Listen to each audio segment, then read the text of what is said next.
the Senate, making his way into the chambers, Honorable Katuri Murungi. He will be presiding over this afternoon sitting. Allow me to hand you over to this live broadcast brought to you by PBU in partnership with KBC. Good afternoon. Tuombe.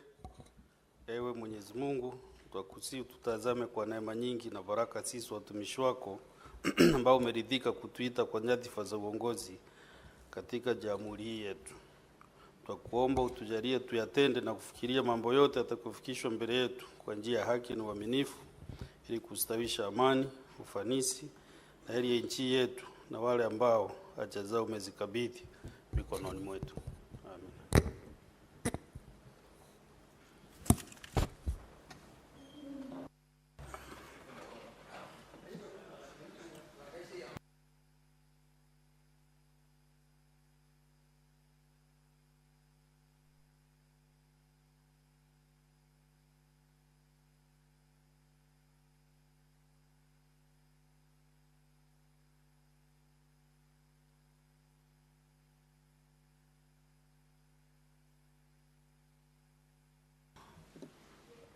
Do you have quorum? Certainly, do you have quorum? If not, you ring the Sergeant at Arms, ring the quorum bell for 10 minutes.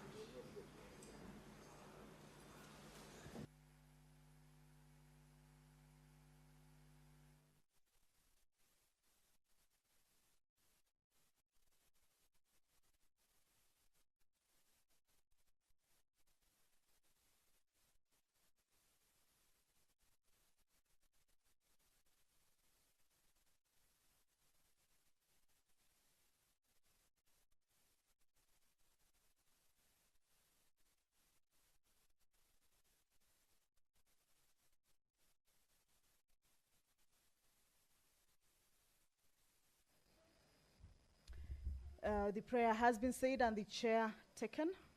However, pursuant to the provisions of Standing Order 39 and 40, at the commencement of House business, once the prayer is said and the chair taken, at least 15 members are needed to be present inside the chambers for the House to be deemed to have achieved the required quorum or number of members present for the House to commence its business. But that quorum clearly has not been achieved yet. A look at the screens that is inside the chambers. Those are countable members. However, at the entrance of the chambers, I can see more members are making their way into the chambers. So in a while, I believe we will have achieved that required quorum. And the business will, without any further delay, commence. Back to what the members will be transacting this afternoon, the 20th day of February, is that there are bills that have debate on it, or rather, or debate on them have been concluded. 3 bills lined up for consideration at the division stage. The bills, one of the bills is the Public Fundraising Appeals Bill. This is a bill that has been sponsored by the Senate Majority Leader. On your screens, that is the Majority Chief Whip, Honorable Boni Halwale, also the Senator for Kakamega County. At this point, the leadership of the House is expected to whip members to be able to get into the chambers, of course, to allow the House attain that required quorum for the House to commence its business. The allocated time for House sitting is 2:30. Can also see the clerk inside the chamber, counting on the numbers of members who are inside to see whether that quorum has been achieved. Once it's achieved, I will be able to hand it back for you to follow on the proceedings. The Public Fundraising Appeals Bill, a bill originating from the Senate, is a bill that seeks to provide for establishment of regulatory mechanisms at the national and county levels which oversee the conduct of fundraising appeals, to provide for the licensing and regulation of fundraisers, the promotion of transparency and accountability in the conduct of fundraising appeals. Well, allow me to hand you over. Order number 1, administration of oath. Order number 2, communication from the chair.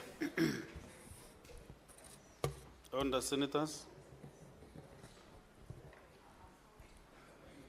Honourable Senators, we have a visiting council members from the Africa Colloquium of Legal Council of Parliaments. Honourable Senators, Honourable Senators, I would like to acknowledge the presence in the Speaker's Gallery this afternoon, a visiting delegation of council members from the Africa Colloquium of Legal Council to Parliaments. The delegation is attending the Dundee meeting of the Council of the Africa Colloquium. Honourable Senators, the Africa Colloquium, I don't know whether it's the right pronunciation of Legal Council of Parliaments, is an organization that brings together legal counsel serving in parliaments in Africa at both the national and subnational levels. The objectives of the colloquium are to provide a forum principally for interaction and interlinkage between legal counsel serving the parliaments of legal services and the capacity building. The Parliament of Kenya holds the Secretariat of the Africa Colloquium of Legal Counsel to Parliaments, with the Clerk of the Senate, Mr. Jeremiah Nyegenye, CBS, being the patron to the colloquium, and Director, Legal Services of the Senate, Dr. Johnson Okero, OGW, being the Secretary General of the Council. Honourable Senators, I request each member of the delegation to stand when called out so that you may be acknowledged in the Senate tradition. 1, Ms. Sena Asu, President of the Colloquium and Council in the Parliament of Ghana. Mr. Sap Ntanda, Vice President of the Colloquium Council in the Parliament of Uganda. Mr. Hamad Fales, Director, Litigation and Legal Counsel, Parliament of Libya. Mr. J. Lassam, Deputy Director, Office of Law Clerk, Parliament of Sierra Leone. Ms. Tosco Ngumeze, Legislative Drafter, Parliament of Eswatini. And Dr. Abdulkadir Hashim, who is the translator. Honourable Senators, on our tradition of receiving and welcoming visitors to Parliament, I extend a warm welcome to the delegation, and on behalf of the Senate and on my own behalf, wish them a fruitful visit. Thank you. Next one.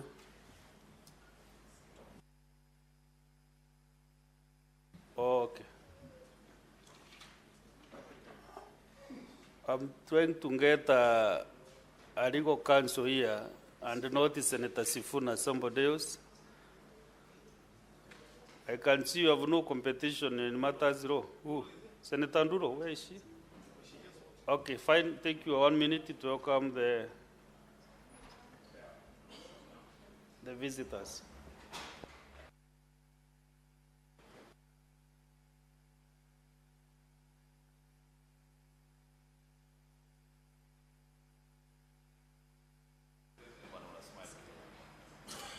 What's happening? Sorry, we apologize for that hitch in the system. Honorable Speaker, I want to take this opportunity to welcome my colleagues in law of the Colloquium of Legal Counsel in parliaments across the continent. I have had a brother from Uganda, our neighbor, Libya, Sierra Leone, Ghana, and of course, you know, Honorable Speaker, I am the Senate's permanent representative to the Parliament of Eswatini. So I want to take this opportunity. I want to take this opportunity, Honorable Speaker. I say that because you, Honorable Speaker, took me along when we went for the meeting of various parliaments and their leaderships in Eswatini. And that is where I was given that honorary title. And I challenge anybody who wants to challenge me as in that position to rise up and stake their claim. But welcome to Kenya. Of course, I'm sure you followed the debate about what has happened in the African Union. We thank all of your countries for the support that you accorded Kenya in that election, and we hope that we can make our relationships as African brothers and sisters even closer. So you're welcome. I am the Senator of Nairobi. This is a city where we are in. Feel free to also enjoy and sample the hospitality of Nairobi, which I can assure you is quite as nice as the capitals. Kampala is not too bad, but I am sure Nairobi has a few things that might surprise you, my brother. So you're welcome and God bless you. Thank you, Honorable Speaker. Thank you. Senator representing the capital city of Nairobi. Honorable Senators, we have another visiting group, visiting lecturers and students from the Kenya Medical Training College, KMTC, Imenti campus in Meru County. Honorable Senators, I would like to acknowledge the presence in the public gallery this afternoon, a visiting lecturer and students from the Kenya Medical Training College, KMTC, Imenti campus in Meru County. The delegation comprises 1 lecturer and 25 students who are in the Senate for a one-day academic exposition. In our usual tradition of receiving and welcoming visitors to Parliament, I extend a warm welcome to them, and on behalf of the Senate and on my own behalf, wish them a fruitful visit. Thank you.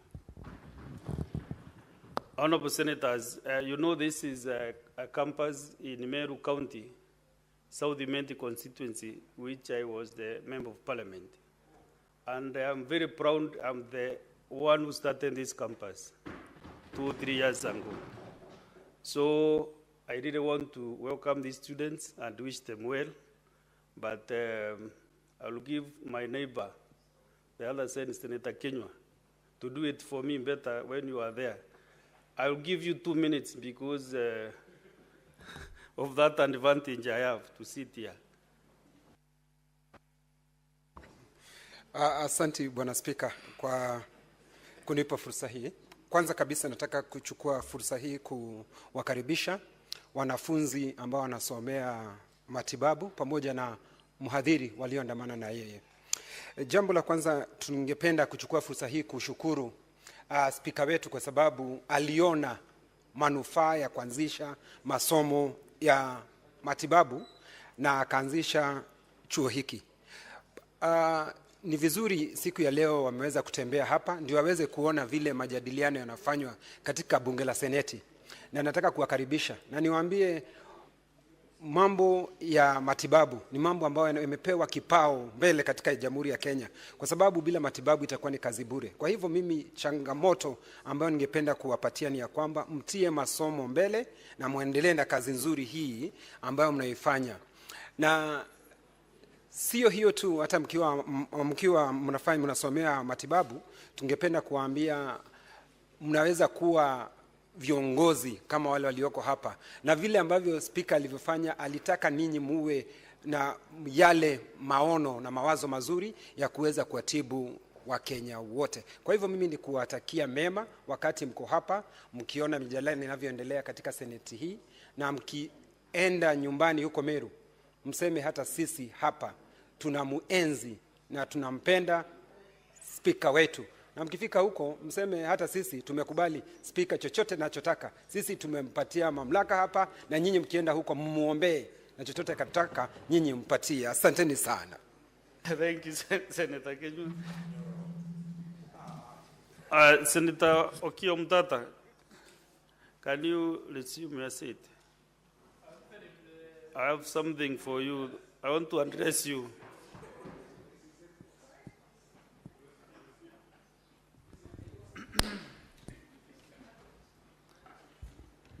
Honorable Senators,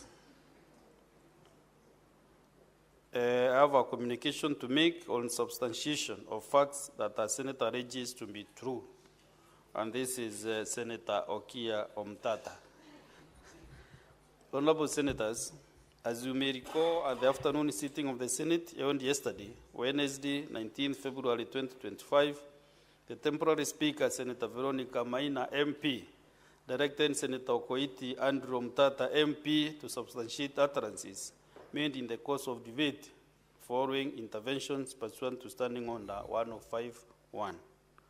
In the course of the debate by Senator Mtata, MP, Senator Ngonfulio Sosi, CBS MP, rose on a point of order requesting for the intervention of the Speaker for Senator Mtata, MP, to substantiate the claim that,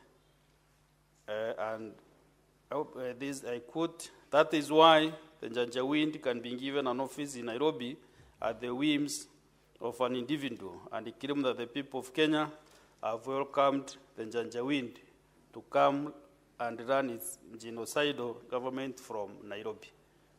End of quotes.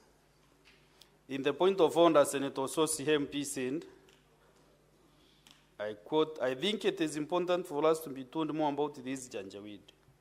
I, as a representative of the people, I would like to know more about that. Have these people opened an office in Kenya? The point of order by Senator Sosi MP was supported by Senator Andy Okech MP, who also sought intervention of the chair for Senator Mtata MP to substantiate the allegation and give clarity on whether the Janjaweed militia and established an office in Kenya. Honorable Senators, Standing Order 105 provides, and I quote, a senator shall be responsible for the accuracy of any facts that the senator alleges to be true and may be required to substantiate any such facts instantly. And two, if a senator has sufficient reason to convince the speaker that the senator is unable to substantiate the allegations instantly, the speaker shall require that such a senator substantiates the allegations not later than the next sitting day, failure to which the senator shall be deemed to be disorderly within the meaning of Standing Order 121, disorderly conduct, unless the senator withdraws the allegations and gives a suitable apology if the speaker so requires. So Senator Mtata MP was not able to substantiate his statements pursuant to Standing Order 105.1 and subsequently walked out of the chamber. His exit from the chamber denied him an opportunity to make a request pursuant to Standing Order 105.2. Subsequently, the Speaker then directed that Senator Mtata MP, although he had exited the chamber, was required to table evidence as raised in the point of order by Senator Sosi MP and as supported by Senator Okech MP. Honorable Senators, pursuant to the directions above, I now invite Senator Okoiti Andrew Mtata MP to forthwith substantiate his claims, failure to which the senator shall be deemed to be disorderly within the meaning of Standing Order 121. In the absence of such substantiation, the senator will be required to withdraw the statements and apologize to the Senate. Thank you. Senator Okoiti Mtata. Mr. Speaker, sir, thank you for the opportunity to address the House. It's the mark of ultimate shame that from the chair you can pronounce a record that is not correct. Senator Khalwale contributed, you have not mentioned him. Senator Chereregei contributed, you have not mentioned him. You are giving us a sanitized version of events, and it's not that I failed to substantiate, but the House was unable to keep up with what I was saying. I gave a URL, a universal resource locator, to the information I had given. We have been given these iPads. We have got screens in this house. The taxpayer has invested a lot of money. Substantiation does not have to be by paper. Once I give a URL, it's up to the individual senators and the clerks to access the information that I've referred to through the universal resource locator. And it's shameful that you can stand there, Mr. Speaker, sir, and read a sanitized version of events. Very many senators contributed to that motion. And unless you give a correct record of what happened, I'm not going to be invited into that murky bubble in which you want this house to exist. I will not. I was not disorderly. I did substantiate, and I'm not responsible for the incapacity of anyone to access the internet. The taxpayer cannot give us gadgets in this house, invest a lot of money, and we are unable to use them. If they don't give us, we complain we don't have. We are given, we can't use. So what are we dealing with? Let us shape up. Let us wake up. So Let us govern this country. Have you substantiated? Can you get That the correct? is the opportunity If you you have get now the to do correct that. record, I'm not taking an opportunity to mess up my record. They give us a proper record of the Hansard. I gave a URL. I've not seen you refer to the URL. You can even go to YouTube and see what I said. A URL is a universal resource locator. It is supposed to be in the Hansard record. Thank you, Mr. Speaker, sir.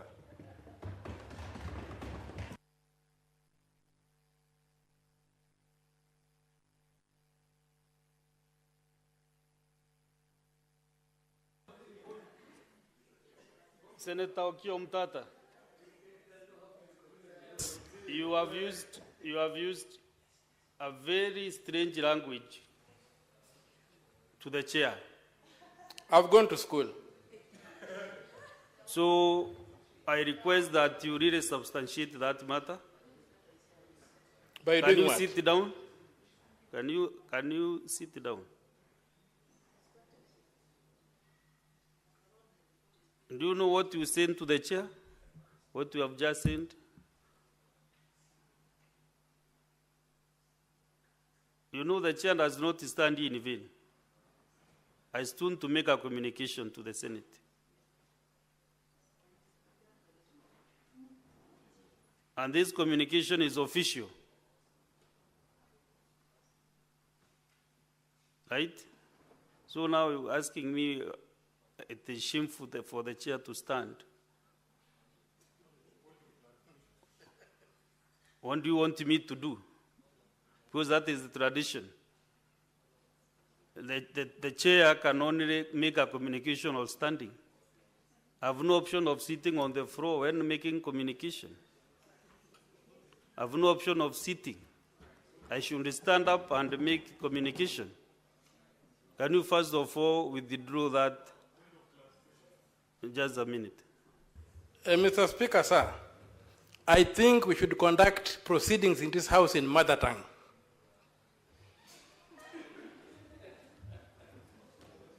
So what are you saying, Senator Omtatah? Yes, Senator. I'm just saying that you are misunderstanding me. I will throw you out of this house, you know. You have no privilege to do whatever you want, Mr. Senator Omtatah. You must respect the chair. I'm telling you, you have to. You have no option. Yes, Senator Sifuna. Honorable Speaker, with great respect, I think that we can guide each other here. On previous occasion where somebody has doubted the record that has been read out by the Speaker, our standing orders require that the entire Hansard be produced. Because if in the event the Senator argues that in fact he did provide material, the URL that he's referring to, I personally wasn't in the House. So perhaps, Speaker... And you know, Senator Sifuna, yes. I did not even come to determine what to do. Yes. But I was raising the disrespect to the chair. That is what I've raised. Very well. Because I'm here also to safeguard the respect and the dignity of the House. Very well understood. Even I've not even come to determine what we should do with this. Very well, Honorable Speaker. Very well understood. And you can see it's not remorseful. I don't know. You are my friend, you know, but you are not remorseful. I have not given you that opportunity. I want to reason to Senator Enoch Wambua.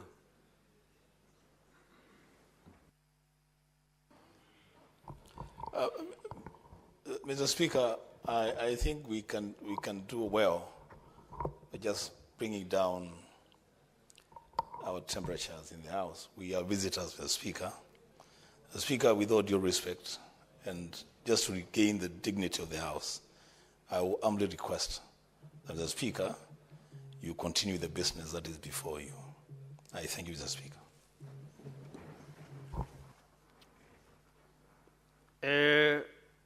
Let me take some time to check on something here on this URL that you provided, and I'll give some guidance later.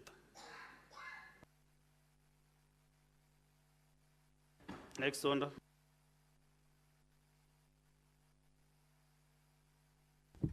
Order number 3, messages. Order number 4, petitions. Order number 5, papers. Majority Leader.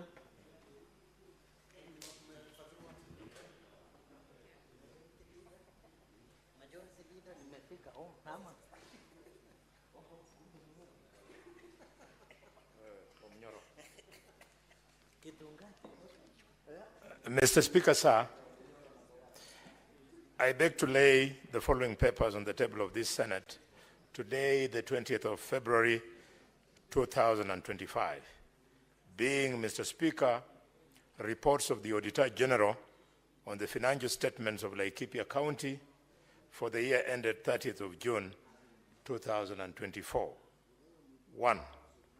County Executive of Laikipia, County Assembly of Laikipia, County Revenue Fund, Receiver Revenue Statements, Laikipia County Revenue, County Assembly of Laikipia Car Loan and Mortgage for Members Scheme, Laikipia County Education Bursary Fund, Laikipia County Emergency Fund, Laikipia County State and Public Officers Car Loan and Mortgage Scheme Fund, County Assembly of Laikipia Car Loan and Mortgage for Staff Scheme. 11, Laikipia County Development Authority, Laikipia County Cooperative Development Revolving Fund, Laikipia County Enterprise Fund, Laikipia County Leasing Fund, Laikipia County Business Stimulus Fund, Rumuruti Municipality, Nanyuki Municipality, Nanyuki Teaching and Referral Hospital, Dol Dol Sub-County Level 4 Hospital, Nyahururu Water and Sanitation Company Limited, Nanyuki Water and Sanitation Company Limited, Laikipia County Financing Locally Led Climate Action Program for the year ended 30th of June 2023, and Mr. Speaker, reports of the Auditor General on the financial statements of Migori County, Migori County, for the year ended 30th of June 2024. County Executive of Migori, County Assembly of Migori, County Revenue Fund, Receiver of Revenue Statements, Migori County Executive Car Loan and Mortgage Fund, Migori County Assembly Car Loan and Mortgage Fund, Migori County Alcoholic Drinks Control Fund, Municipality of Rongo, Municipality of Awendo, Migori County Ward Development Fund, Migori County Climate Change Fund, Migori County Referral Hospital, Oyani Sub-County Hospital, Rongo Sub-County Hospital, Awendo Sub-County Hospital, Nyamaraga Sub-County Hospital, Kegonga Sub-County Hospital, Kehanja Sub-County Hospital, Makalda Sub-County Hospital, Muhuru Sub-County Hospital, Isbania Sub-County Hospital, Odoro Sub-County Level 4 Hospital, Uriri Sub-County Hospital, and finally, Mr. Speaker, Migori County Water and Sanitation Company Limited. Mr. Speaker, I thank you, and I do lay the papers. There is another paper to be read by Senator Aminda Kibwana, MP.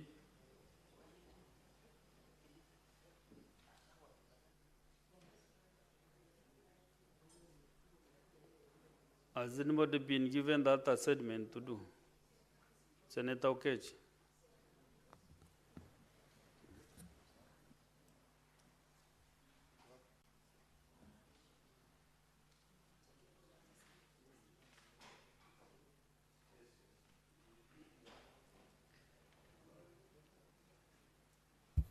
Mr. Speaker, sir, on behalf of Senator Amida Kibwana, I beg to lay the following paper on the table of the Senate today, 20th February 2025. Report of the Senate delegation to the High-Level Political Forum, HLPF 2024, on sustainable development held in New York, United States of America, from 8th to 17th July 2024. Thank you. Okay. Next order.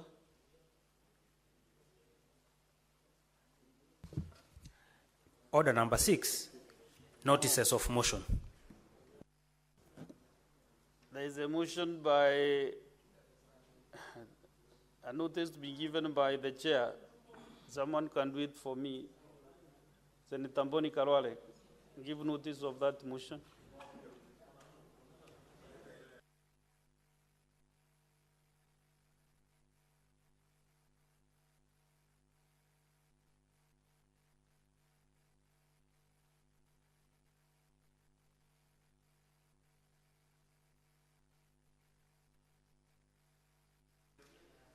Mr. Speaker, sir, I thank you for allowing me to give notice of your motion. The motion being reports of the 63rd and 64th sessions of the OACPS Parliamentary Assembly and the 43rd and 1st sessions of the ACPE EU Joint Parliamentary Assembly meetings held in Brussels, Belgium, and Luanda, Angola, respectively. That the Senate notes the reports of 1, the 63rd session of the Organization of African, Caribbean, and Pacific States Parliamentary Assembly, and the 43rd session of the African, Caribbean, and Pacific European Union Joint Parliamentary Assembly meetings that were held in Brussels, Belgium, from the 19th to the 28th of June of the year 2023. And 2, the 64th session of the Organization of African and Caribbean and Pacific States Parliamentary Assembly and the 1st session of the African, Caribbean, and Pacific European Union Joint Parliamentary Assembly meetings that were held in Luanda, Angola, from the 17th to the 21st of February 2024, laid on the table of the Senate on Wednesday the 6th December 2023 and Wednesday the 2nd October 2024, respectively. Thank you, Mr. Speaker. Next, Senator John Medu. Notice of motion. To give notice, Senator Kinywa.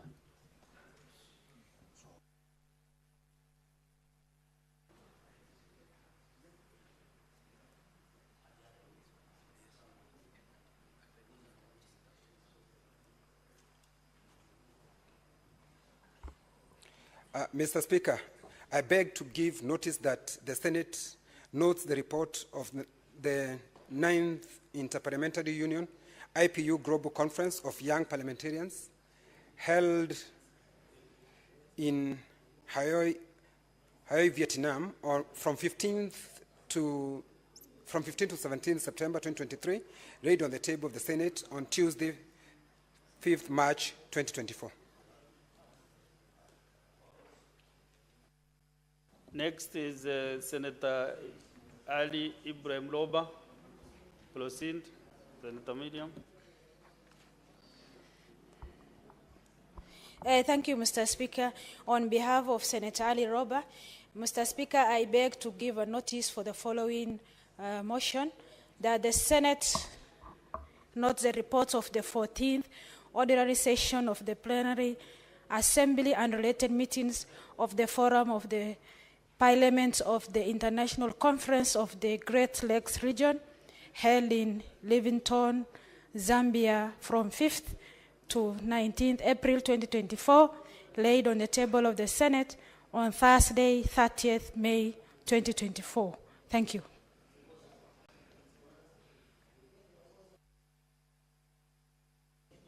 Next, Senator Veronica Maina.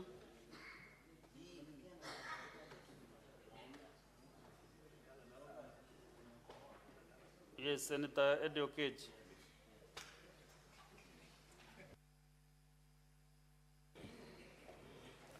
Thank you once again, Mr. Speaker.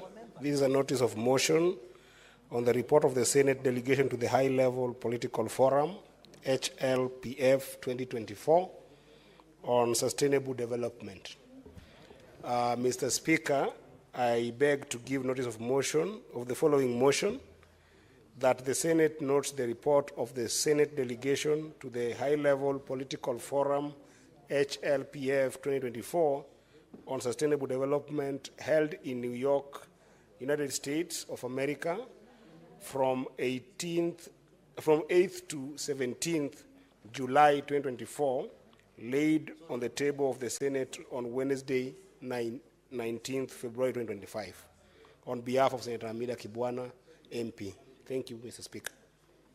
But you have written that paper today, not Wednesday. Today is Thursday. Laid on the table of the House today, 20th. My apology. May There you is an error in that. may it be on the record that it has been laid today, Thursday, the 20th February 2025. Very well. There is another notice of motion by Senator Veronica Maina. Another one by Senator Moses Kajwang.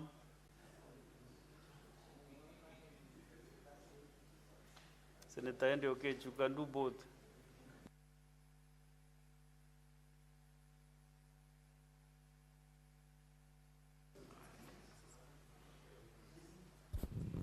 Thank you, Mr. Speaker. This is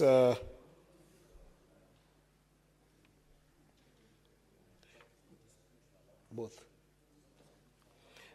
Thank you, Mr. Speaker. This notice of motion on the report of the parliamentary delegation to the 2024 Joint United Nations Interparliamentary Union parliamentary hearing held at the United Nations headquarters in New York, United States of America, from 8th to 9th February 2024. Mr. Speaker, sir, I beg to give notice of the following motion, therefore, that the Senate notes the report of the parliamentary delegation to the 2024 Joint United Nations Interparliamentary Union parliamentary hearing held at the United Nations headquarters in New York, United States of America, from 8th to 9th February 2024, laid on the table of the Senate on Tuesday, 17th September 2024. And this is on behalf of Senator Veronica Maina, MP. Secondly, Mr. Speaker, I beg to give notice of motion of the following motion, that the Senate notes the report of the proceedings of the Parliamentarians' Dialogue at the Africa Climate Summit 2023, held in the National Assembly Chamber, Parliament Buildings, Nairobi, on 3rd to 6th September 2023, laid on the table of the Senate on Wednesday, 2nd October 2024. And this is on behalf of Senator Moses Kajwang, MP. Thank you, Mr. Speaker. Next order. Order number 7, questions and statements. Understanding order 52-1, Senator Fatuma Duro.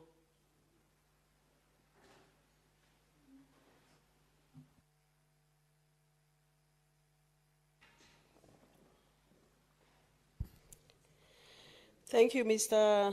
Speaker. Sir, I rise pursuant to Standing Order 52-1 to make statement on a matter of county-wide concern, namely the troubling events that transpired during His Excellency the President's recent visit to Isiolo County on Thursday, 6th February 2025, and the broader deterioration of governance and security in the county. Mr. Speaker, the chaos and disorder witnessed during the presidential visit were not merely spontaneous occurrences, but rather the culmination of systemic failures in security governance and administration exacerbated by deliberate action of certain county officials. These issues demand immediate national attention. Mr. Speaker, sir, first I must address the glaring security lapses that characterize the visit. The security administration demonstrated inexcusable negligence in maintaining order despite clear intelligence warnings of impending chaos. Their failures to act on available intelligence and implement proper crowd control measures raises serious questions about their competence and impartiality.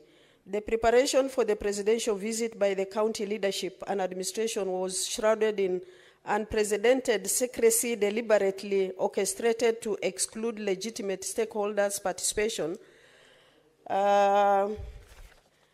The governor of Isiolo, in a calculated move to maintain absolute control, micromanaged every aspect of the presidential schedule and programming. This turned what should have been an inclusive engagement into his political platform. Local leaders were deliberately kept in the dark about program details until the last minute. Even more disturbing was the top county security administration denials knowledge about the planned engagement, despite clear evidence of behind-the-scene coordination with the governor. The obstruction denied local leadership and community representatives their right to engage the president on pressing security and governance concerns that demand national government intervention. Mr. Speaker, sir, there is documented evidence, including a leaked video showing top county political leadership actively mobilizing individuals to cause disruptions. In Garbatula, the governor openly threatened to mobilize 5,000 people and promised that he termed brimstone fire against leaders opposing him. This threat materialized during the president's visit, where several leaders, including myself, first orchestrated heckling. Even the president himself was not spared from this organized disorder. What is particularly disturbing is the blatant selective application of justice following the event. Known individuals with documented ties to the county leadership continue to roam freely despite their clear role in orchestrating the disruptions. These individuals operate under the protection of the governor's office and remain untouchable by security agencies. Meanwhile, innocent youths, including border operators, have been arbitrarily arrested and charged with flimsy accusation of public disorder. This targeted harassment of innocent citizens, while the real perpetrators enjoy impunity, exemplifies the extent to which our local justice system has been compromised. Mr. Speaker, the county political figures who enjoy the state security protection have abused these privileges by deploying security officers to harass, intimidate, and bully Isiolo residents who oppose their leadership instead of protecting all citizens. Equally, these officers have been turned into instruments of political suppression, silencing dissenting voices through arbitrary arrest, threats, and coercion. This blatant abuse of power has created an environment of fear where citizens are hesitant to exercise their democratic rights, further deepening the governance crisis in Isiolo County. Mr. Speaker, the Isiolo County leadership has also orchestrated an artificial show of public support through a coordinated deception campaign. Individuals, both elderly and youth, who are on the county payroll are routinely paraded before the media to issue scripted press statements. This same tactic was used even during the Senate Committee Oversight visit to Isiolo. These orchestrated press conferences follow a predictable pattern where legitimate concerns about governance are raised, and these individuals deflect blame from the governor and attempt to delegitimize genuine grievances. Their purpose is not to address substantive issues, but to attack those who speak truth to power and create a false narrative about the real situation in Isiolo. Mr. Speaker, this manipulation of public perception through financial inducements and staged endorsement is nothing short of political deception aimed at evading accountability. Beyond political intimidation, Isiolo County faces systemic security failures that endanger lives and livelihoods. Cattle rustling, a life and death issue for our pastoralist communities, has been grossly mismanaged. Security officers demand bribes from victims before conducting operations, exposing entrenched corruption within security apparatus. Even more alarming, while these security officers delay responding to cattle raids, they quickly protect Jeshi Alami, a local urban gang that terrorizes residents opposing the county leadership. This selective deployment of security resources shows the law enforcement has been compromised and is being used against the people rather than for them. Mr. Speaker, Isiolo County is also witnessing an alarming rise in drug trafficking, with narcotics being sold openly in broad daylight. This is not just a small-scale substance abuse, but an organized, well-protected operation. Credible reports are linking certain political figures to the drug trade, with suspiciously amazing wealth being used to sponsor political chaos and buy influences. Families are watching helplessly as their children fall victim to the addiction, while those mandated to protect them shielded the drug traffickers instead. This toxic alliance between drug money and political power has eroded legitimate governance and compromised public institutions. I call upon investigative agencies to conduct a thorough probe into the suspicious wealth of those political actors and their potential links to drug trade. Mr. Speaker, a particularly egregious incident occurred the weekend after the president's visit. Senate oversight staff employed by the Senate and attached to my office were arbitrarily arrested and detained under fabricated charges of mobilizing goons and creating public disturbances. The irony is undeniable. While county officials were caught on video organizing 5,000 people to cause chaos, it is oversight staff under my office who were thrown into the cells without bond. This clearly exposes the arrest for what they indeed are: deliberate efforts to obstruct Senate oversight functions and intimidate those holding the county government accountable. Mr. Speaker, sir, given the gravity of these matters, I stand before this Senate to request that you direct that the Ethics and Anti-Corruption Commission investigate the suspicious wealth fueling political unrest and insecurity in Isiolo County. Number two, National Authority for the Campaign Against Alcohol and Drug Abuse investigate the drug trade in Isiolo County and its links to local political network. Number three, Inspector General of Police conduct a complete overhaul of Isiolo County security apparatus to restore law and order to ensure public trust in institutions. Mr. Speaker, sir, Isiolo County is at a dangerous crossroads. An immediate intervention is imperative.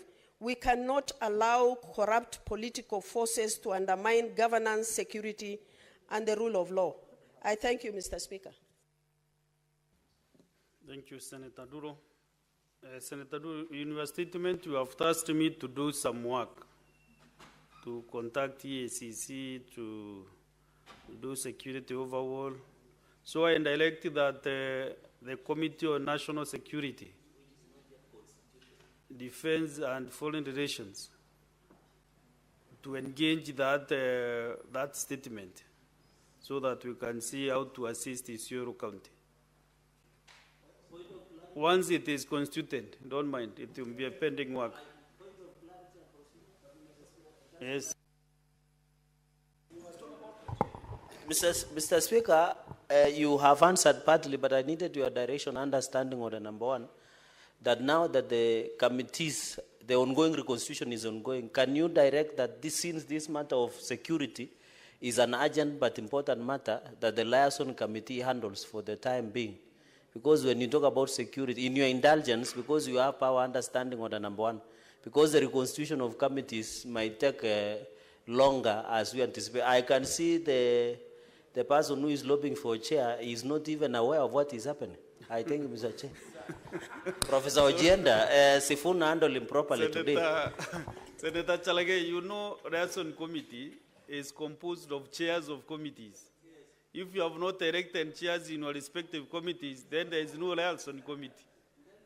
Of course, I chair Liaison and we are not meeting because I have no members. You must give me members from the committee. Senator for Nairobi.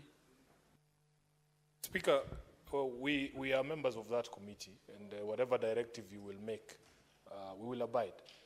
For your information, we have elections to get the chair and the vice chair on Tuesday of next week. So by the end of the day, Tuesday, the committee will be in place with the leadership. So there is no reason not to commit any business to us. You seem to have come with a lot of energy in that committee, so I think it will be one of the best. Yes? Okay, is a new broom, sweep screen. A new broom, sweep screen. So he's a new member of national security. Okay, Senator Nduro, I've guided accordingly. Next is okay. You have a statement under 50, standing on the 53-1.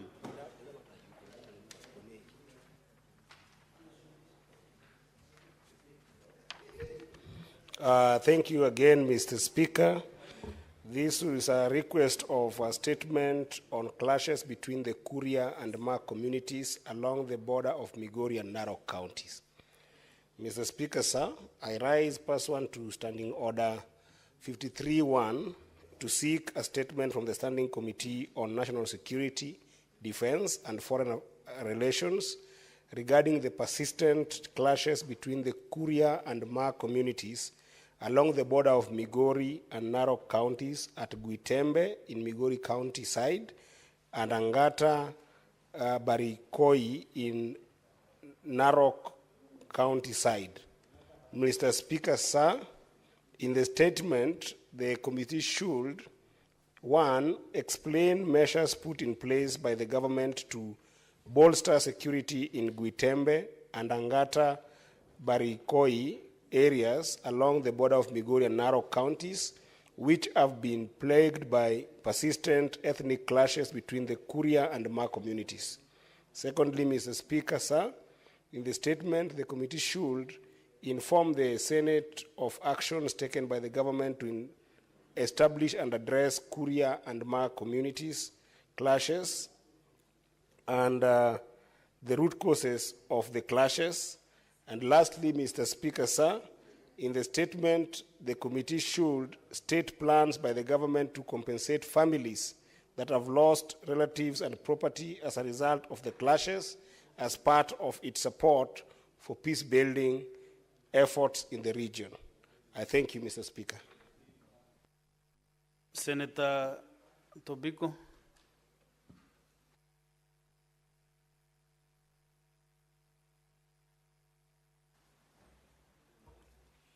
Thank you. Thank you, Mr. Speaker. Mr. Speaker, this statement is on the rising rape cases in Magadi area, Kajiado West sub-county. Mr. Speaker, I arise pursuant to Standing Order 53-1 to seek a statement from the Standing Committee on National Security, Defense and Foreign Relations regarding rising rape cases in Magadi area, Kajiado West sub-county, Kajiado County, attributed to a suspect going by the name Lorgali. In the statement, the committee should establish, should establish the correct identity of the suspect, including his full name and place of origin. 2, explain the steps the government has taken to ensure the suspect behind the rape cases is apprehended and arraigned in court to face charges. 3, They should state the number of reported cases of rape and defilement in Magadi area from June 2024 to date, and outline the measures in place to support the victims in coping with the trauma. 4, and outline the preventive measures the government has implemented to curb further cases of rape and defilement in the region. Thank you, Mr. Speaker. Senator Aminda Kibwana.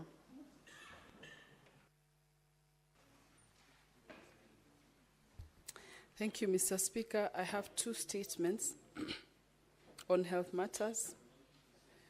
The first statement is on the mental health and work conditions of medical interns. Mr. Speaker, sir, I rise pursuant to Standing Order 53-1 to seek a statement from the Standing Committee on Health regarding the tragic death of suicide of Francis Njuki, medical intern at Thika Level 5 Hospital in November 2024. Mr. Speaker, sir, the incident came just 2 months after the death of Dr. Desiree Mora, who until her death by suicide was a medical intern at Gatundu Level 5 Hospital in Kiambu County. This highlights the urgent need to address rising mental health concerns and toxic work conditions faced by medical interns in Kenya. The deaths of these young medical professionals are not only individual tragedies, but also a stark reminder of systematic issues within our healthcare system. It is imperative that the Senate take swift action to ensure that the safety, well-being, and dignity of all those who dedicate their lives to serving our nation's health. In the statement, the committee should investigate the working conditions and schedules of medical interns at public hospitals, especially addressing claims of excessive working hours and poor working environment. Number 2, examine the existing mental health support programs available for medical professionals, particularly interns, and recommend enhancements to those programs to prevent such tragic outcomes. Number 3, assess the role of hospital administration and the Ministry of Health in safeguarding the welfare of medical interns, including measures taken to address the grievances and provide mentorship. Number 4, provide a detailed report to the policies governing the deployment, supervision, and work-life balance of medical interns and propose reforms where necessary.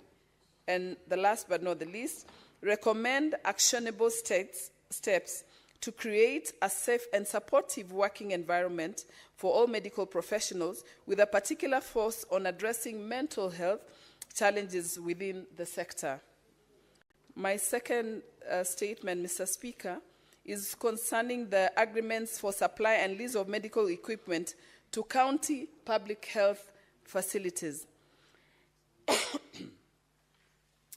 Mr. Speaker, sir, I rise pursuant to Standing Order 53-1 to seek a statement from the Standing Committee on Health regarding the viability of agreements entered into by the Ministry of Health and county governments under the National Equipment Support Program, NESP, for supply and lease of medical equipment to county public health facilities. In the statement, the committee should disclose the names and credentials of suppliers contracted by the Ministry of Health under the National Equipment Support Program to supply and lease medical equipment to county public health facilities, explaining how the said suppliers were selected. Number 2, provide a detailed schedule of payments made by each county government under NESP in the 2024-2025 financial year, highlighting any deductions made directly from the county government's equitably share of revenue raised nationally. Number 3, explain the role of respective county governments and the Council of Governors in the negotiation and execution of agreements under NESP NESP, outlining the steps taken to ensure strict compliance with public procurement laws. Number 4, state measures put in place to ensure that supplied medical equipment meet the required standards and are appropriately utilized once delivered to the health facilities. And number 5, outline measures put in place to ensure that the agreements for supply and lease of medical equipment are financially sustainable for county governments in the long term. I thank you, Mr. Speaker. A statement and Standing Order 57-1 by the majority leader.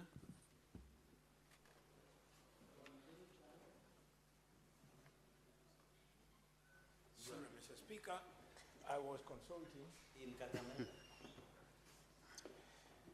Yes, Mr. Speaker, I rise to make this statement pursuant to Standing Order 57-1 today, the 25th of February 2025. Mr. Speaker, the legislative business pending before the Senate is as follows. 53 bills, of which 41 are at the second reading and 12 are at the Committee of the Whole. 19 motions are pending conclusion. 24 petitions are pending conclusion, out of which 17 are due to reporting by the respective standing committees. 463 statements pursuant to Standing Order number 53-1 are pending conclusion. As listed in today's order paper, Mr. Speaker, orders number 10, 11, and 12. There are 3 bills awaiting division at the second reading stage. I therefore request the party whips to mobilize the prerequisite number of county delegations for the voting to be undertaken. I also request honorable senators to remain in the chamber for the same purpose. Mr. Speaker, on 25th of February, Tuesday, 2025, the Senate Business Committee will meet to consider the business for the week. The tentative business for that day will include business not concluded from today's order paper, as well as business indicated in the notice paper. The tentative business for the morning sitting on Wednesday, 26th February 2025, will include the schedule of questions to Cabinet Secretaries as approved by the Senate Business Committee, as well as motions. Mr. Speaker, the scheduled questions include the following. Question number 5 to the Cabinet Secretary for Health by Senator Hamida Kibwana, MP. Question number 14 to the Cabinet Secretary for Health by Senator Morango, MP. Question number 5 again, the Cabinet Secretary, Minister for Health by Senator Catherine Muma, MP. Question number 8 to Cabinet Secretary for Water, Sanitation and Irrigation, Senator Eddie Okech, MP. And question 9 to the Cabinet Secretary for Water and Sanitation, Irrigation by Senator Daniel Maanzo, EBS, MP. The tentative business for the afternoon sitting on Wednesday, 26 February 2025 will include business not included from the order paper for Tuesday, 25th February 2024, and also the following. A, bills at the second reading, namely the County Statistics Bill, Senate Bills number 5 of 2024, the Statutory Instruments Amendment Bill, Senate Bills number 10 of 2024, the County Wards Equitable Development Bill, Senate Bills number 20 of 2024, the Public Finance Management Amendment Bill, Senate Bills number 27 of 2024, and the County Government's State Officers Removal from Office Procedure Bill, Senate Bills number 34 of 2024, the Creative Economy Support Bill, Senate Bills number 30 of 2024, the Livestock Protection and Sustainability Bill, Senate Bills number 32 of 2024, the County Government's Amendment Bill, Senate Bills number 39 of 2024, the County Library Services Bill, Senate Bills number 40 of 2024, and, Mr. Speaker, the Labor, Migration and Management Bill, number 2, Bill, Senate Bills number 42 of 2024.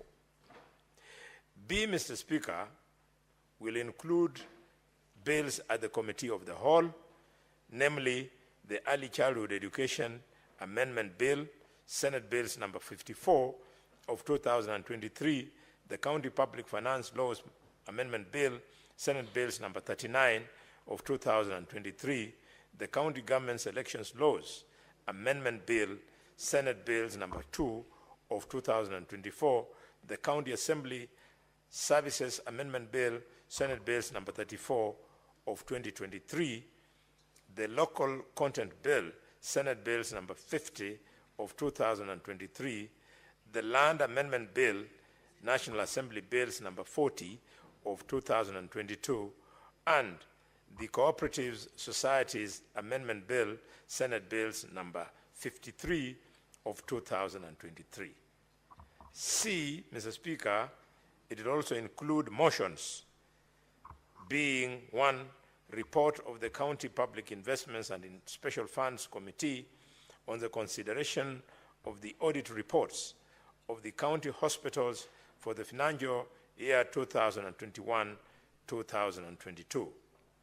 2, reports of the County Public Investments and Special Funds Committee on the consideration of the audit reports of the municipalities for financial years 2020, 2021, and 2021, 2022, and 2022, 2023.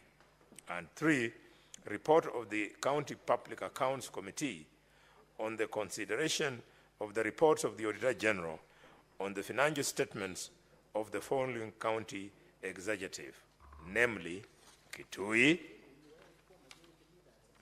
Bungoma, Embu, Baringo, Nyandarua, Garissa, Laikipia, specifically for financial year 2019-2020, and Kirinyaga, Kilifi, Kericho for the financial year 2020-2021.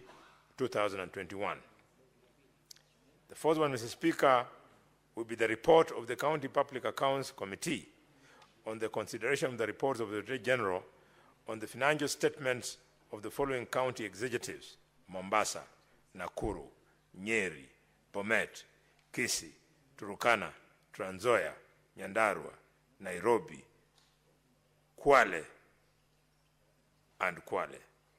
And finally, report of the County Public Accounts Committee on the reports of the Auditor General on the financial statements of the following county assemblies: Machakos, Turkana, Kisii, Uasin Gishu, Kirinyaga, Nyeri, and Tana River. And finally, Mr. Speaker, the projected business for Thursday, 27th February 2025 will include business not concluded in the order paper for Wednesday, 26th February 2025, and any other business scheduled by the Senate Business Committee. Mr. Speaker, sir, I do thank you and hereby lay my statement on the table of this Senate now.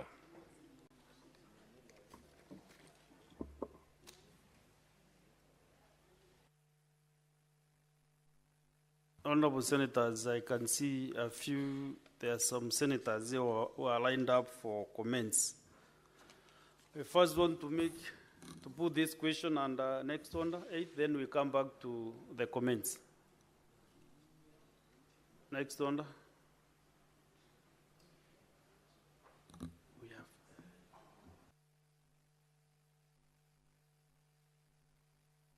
Senator Boni Kalwale, Majority Whip, just a minute.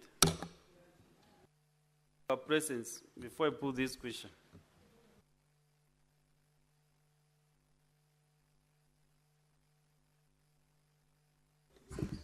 Order number 8, motion recording the thanks of the Senate on Kenya's attempt for the position of the chairperson of the African Union Commission, AUC, resumption of debate, question to be put.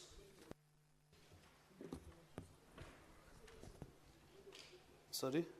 No, after I put the question, then we come back to statements. Honorable Senators, this motion was concluded yesterday, and I now want to put the question. Recalling that the African Union, AU, the successor to the Organization of African Unity, OAU, was launched in 2002 as a continental body consisting of the 55 member states that make up the countries of the African continent, with the vision of creating an integrated, prosperous, and peaceful Africa, driven by its own citizens and representing a dynamic force in the global arena.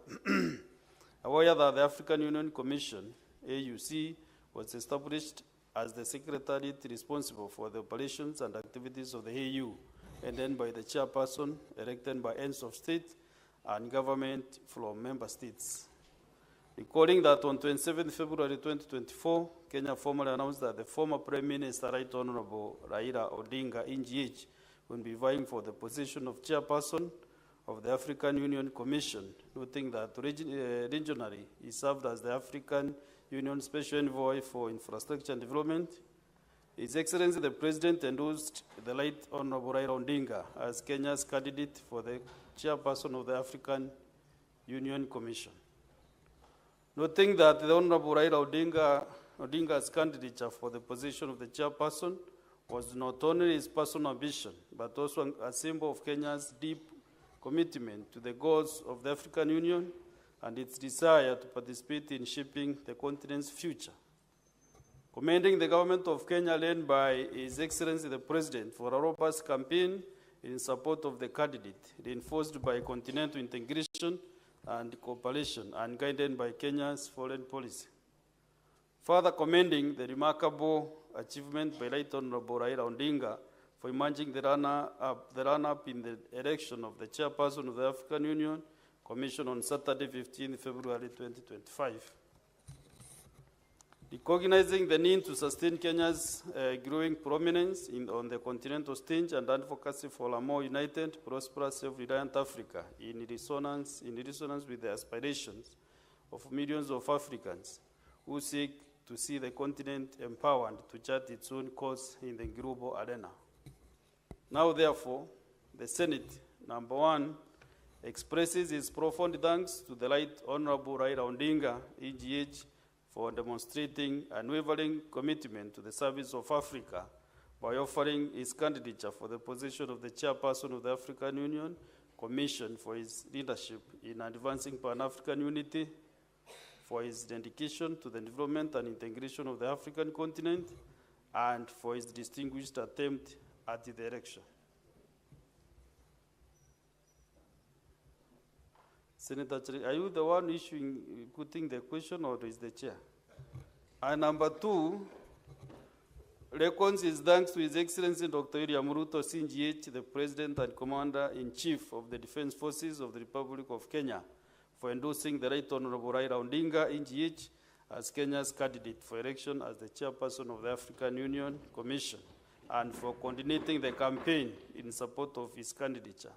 And 3, reckons its congratulations to His Excellency Mahmoud Ali Yusuf on his election as the chairperson of the Commission on Saturday, 15th February 2025. Will as many as of that opinion say aye? Aye. Will as many as of a contrary opinion say nay? The ayes have it.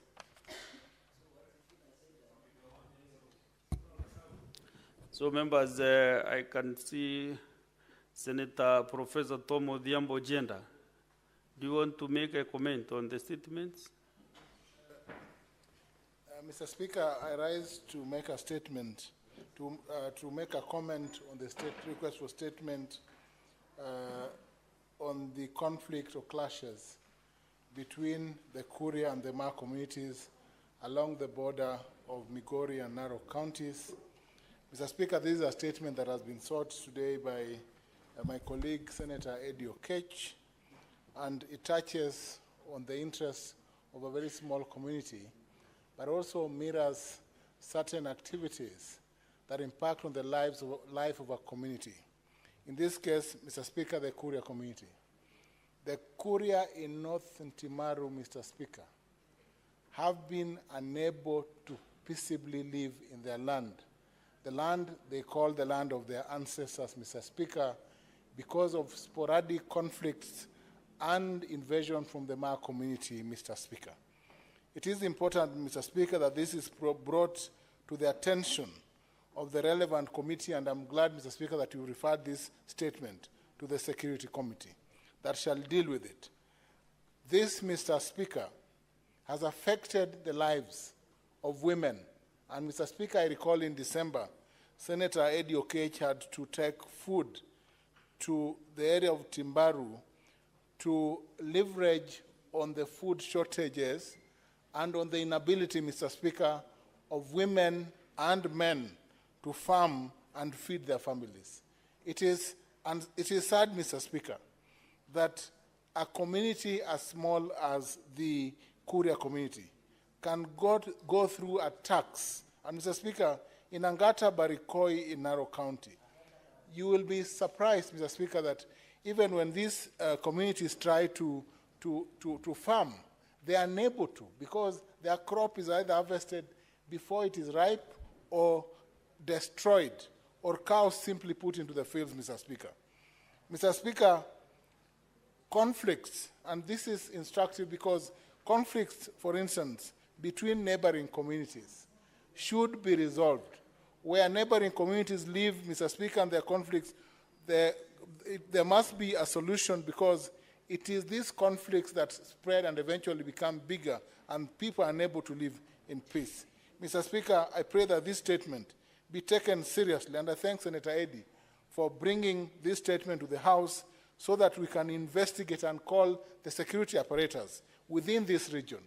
And, Mr. Speaker, where there is need, or where there may be need, we may have, Mr. Speaker, as a security committee, and I'm glad my colleague, Mr. Sifuna, sits in that committee, to summon, Mr. Speaker, the county officers in charge of security in that region, to explain whether it is due to complacence on the part of officers that these clashes have continued on and that communities have continued to suffer, or if there's need, Mr. Speaker, to transfer officers or have a station in these places so that we do not have these conflicts continue. I thank you, Mr. Speaker. Senator Chalge. Thank you, Mr. Speaker. So I want to support two statements. On the issue of security, Senator Eddy should be comfortable because he's seated to one of the members of National Security Committee. I hope you will seize that matter. Even ask or consult me and Senator Ojenda on the peace along the border, where we continue to maintain peace between Nandi County and Kisumu, also Senator Otsotsi, between Nandi and Vihiga, and also between Nandi and Kakamega. So we hear you, and we want to request the people of along Angata Baragoi, where Senator Ledama comes from, to continue to maintain peace. All of us are one Kenya, and I want to encourage the National Security Committee, which will be reconstituted, to find time and go and engage the great people of Angata Baragoi between the Migori and Narok County, and I hope the area senators will be available, because we want one united Kenya where peace thrives in everything, because if there is no peace, there is no development. So, Speaker, secondly, I have seen and I saw in news that there is a rampant rapist in Kajiado County called by the nickname Lolgari. The Speaker, I am bringing amendment to Sexual Offences Act, such that the individual who perpetuate rape should be castrated professionally, Mr. Speaker. We should castrate. Why would we allow somebody to rape? They can procreate DNA that will give birth to rapists. So, Mr. Speaker, we should castrate. And some of us who are pastoralists, like myself, Ladama, and Senator Tobiko, we are experts in castration. We can assist how to castrate those individuals, because what is the solution? Under Sexual Offences Act, what is the solution? You see these people are taken to court, they are given a bail and bond of 100,000 shillings, and they are being left, Mr. Speaker. The rape causes not only trauma to the individual, it is a lifetime mark, Mr. Speaker. And God forbid you get a child, Mr. Speaker. And these could be young children who are being raped. I am even surprised in this town, and Senator Sifuna should listen to this, that even I'm surprised even the mentally unstable women are pregnant. Who dares to rape a mentally unstable woman in this city, Mr. Speaker, or across the country? If that person is an animal. Because if they cannot request or who a woman or anyway a girl, Mr. Speaker, then that person is an animal. Because we have reason. You can sit with a girl, take her on a coffee date and convince her otherwise, Mr. Speaker. So I want to appeal, I'll be bringing number 2, Mr. Speaker, in my proposal. Are you saying that animals do rape? I'm not saying animals do rape, but I'm saying animalistic behavior. You know, when animals are on hit, they just do the needful, Mr. Speaker. I don't want to say much because you have visitors. Another proposal on Sexual Offences Act I want to propose is we must put trackers to these pedophiles and rapists, like the way they do it in Europe and America, Mr. Speaker. So that when a rapist and a pedophile person comes around, there is a signal. The council wants to inform you, you know, you are senior. Senior counsel today, the way he's smiling, I can agree. Mr. Speaker, I just wanted to inform the good senator of Nandi. He's made a very good statement, and we should not tolerate rapists.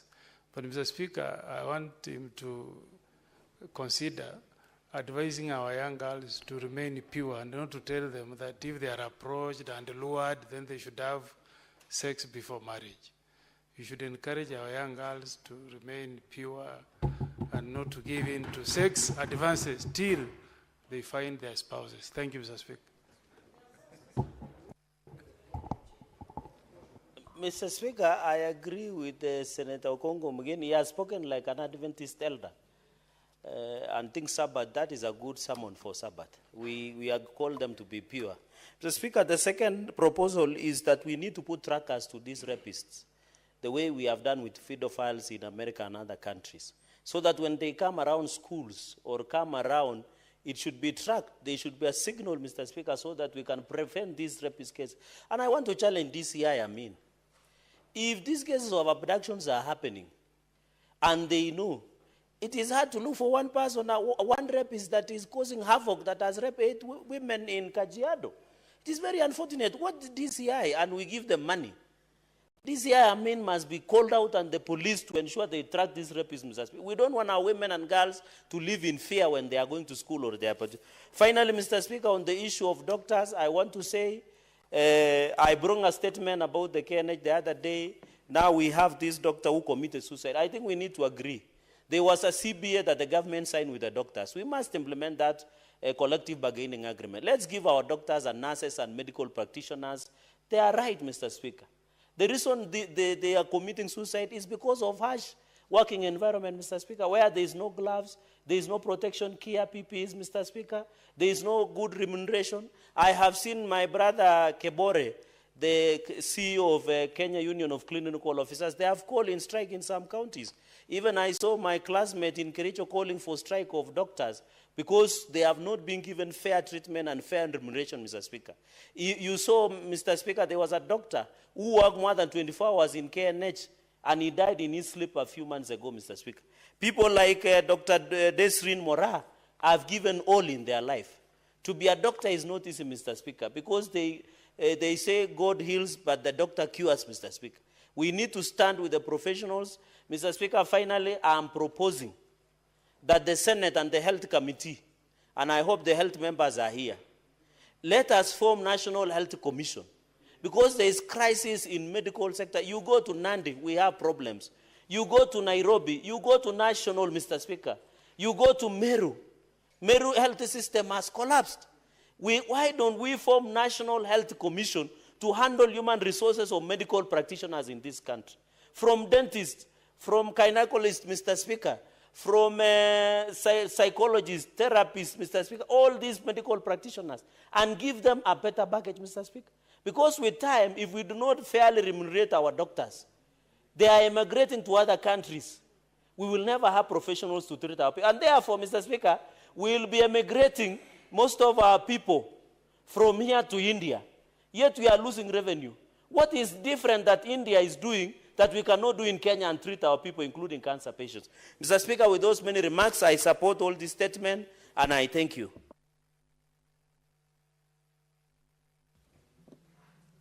Next, Senator Ososi.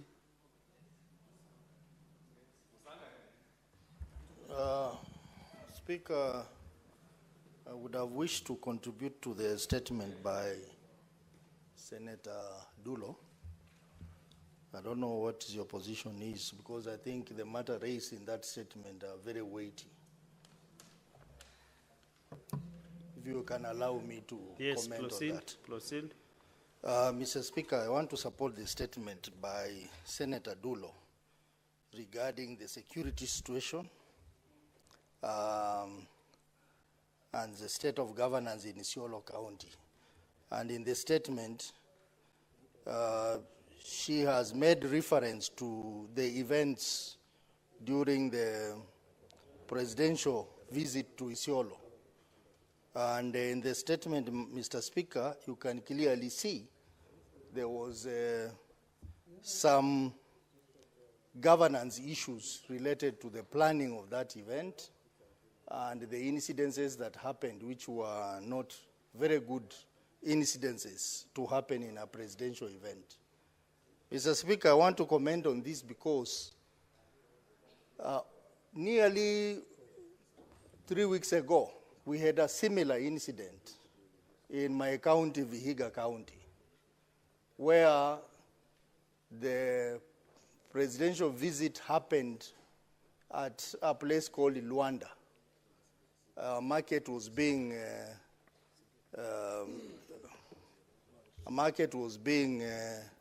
constructed, and a day before the presidential visit, some people descended on the market stalls, demolished them. They never cared about the plight of the affected traders. And the next day, the president came there to launch the market. Mr. Speaker, it was very nasty because there was too much heckling. They even heckled the governor of Vihiga County and other people, other members of parliament there. I think this is a matter that we need to take seriously because the office of the head of state is an office of honor, is an office that must be respected. And therefore, when we have all this manner of heckling and disorder in a presidential event, then we are clearly making this office to lose the respect it has. And Mr. Speaker, I must dare to say that the security officers were well aware of what was going to happen. They never took any action. There was no protocol in that meeting. There was no protocol in that meeting. So I think this is a matter, the incoming committee of security, where my good friend Ojenda wants to be the chair, must seize this opportunity and investigate all these incidences, not just in Isiolo, even Vihiga County. We have never had a scenario where a president is in an event where there is chaos, there is disorder, there is heckling. It never happened under Moi. It never happened under Kibaki. It never happened under Uhuru, but it's happening under William Ruto. It is because the question is why. The committee must investigate that. They must investigate that and tell us what is happening. In Vihiga County, stalls of poor traders were demolished and they have not been compensated to date. Just because the president is coming the next day to launch a market. They had all the time to plan. They should have planned better. A governor of Vihiga County ended up being heckled because the traders thought it is him who had demolished. But it was demolished by national officials who came a day before. Mr. Speaker, this disorder must stop, and therefore I support. What is your point? Okay, you are finished. Mr. Speaker, understanding 105 on accuracy of facts, as the Senator also reported in the police about the demolition of the stalls, Mr. Speaker, this is not a marketplace where you just make sweeping statements. We must be held accountable in our statements as leaders. And to allege that the presidential function as synonymous with heckling is not our issue, Mr. Speaker. And it is sad coming from ODM Deputy Party Leader. It is out of order, Mr. Speaker, to come and peddle lies before the House, yet he knows he should go to the police and report. You know, Viga is... You can see they are even heckling now. Viga County is and you know, Eddie, you are heckling and we wanted to make you chair roads. Why are you heckling? Senator Chalgay. Senator Chalgay, Viga County is ably represented by Senator Sosi. And what he is saying must be factual.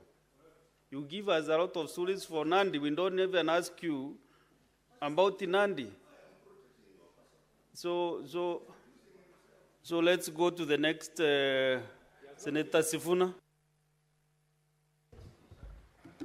Honorable Speaker, as a member of the Security Committee, a new member of the Security Committee, I don't think you need any sessions with the Security Committee to know why the President is being heckled across the country. That is my position. But I wanted to make comments on the statement by Senator Eddy. One of the things that I am very proud of, Honorable Speaker, as you know, is that I am SG of ODM. And in that capacity, we do have proper networks across the country to give us information. I was sitting in my office, and a young MCA called Engineer Tyson Kemege came to my office at KICC. He is a specially nominated MCA by the ODM party. Many people will tell you or try and convince you, Honorable Speaker, that ODM has no presence in Kuria. That MCA is nominated by ODM party, and we have very strong support there. Honorable Speaker, if we can get our act right internally, I am sure that we can get 1 or 2 constituencies there in Kuria under ODM. And Honorable Speaker, I was quite surprised that it is very easy for us sitting here in Nairobi to not even be aware that there are communities living in conflict for a very long period of time.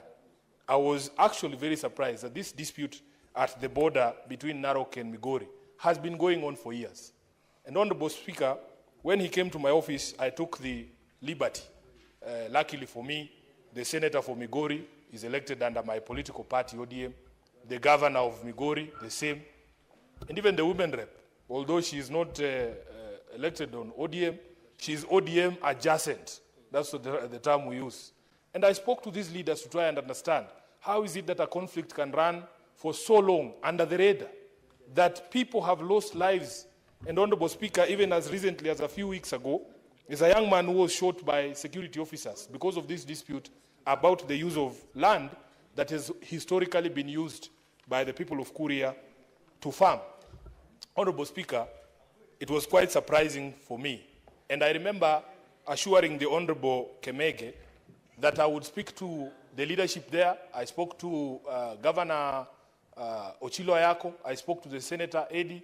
He had promised to bring a petition, but I am happy that after we spoke with Eddy, he has found a faster route that will not enlabor the people of Kuria there, because they have a senator here who actually takes his work very seriously, Honorable Speaker. These people, because of the conflict down there, we were informed by Senator Eddy that in fact they have not been able to farm on their land for almost 3 seasons now. And it is quite surprising that a conflict can just fly under the radar when lives are being lost for such a long period of time. Honorable Speaker, therefore, I am very happy that the Senator has brought this matter here. I saw the effort you put in, Honorable Eddie Okech, over the holidays in December to try and assuage the situation there, because a community that has not farmed for 3 seasons was literally at the mercy of starvation. Honorable Speaker, I want to say that it may take time for us to sort out our security matters, but I am happy that there is progress. Just this afternoon, the Office of the Director of Public Prosecutions announced that 13 police officers and 1 officer from the NIS had actually been arraigned before a Kiambu court, charged with the abduction and murder of 2 Indian nationals and 1 Kenyan in July of 2022.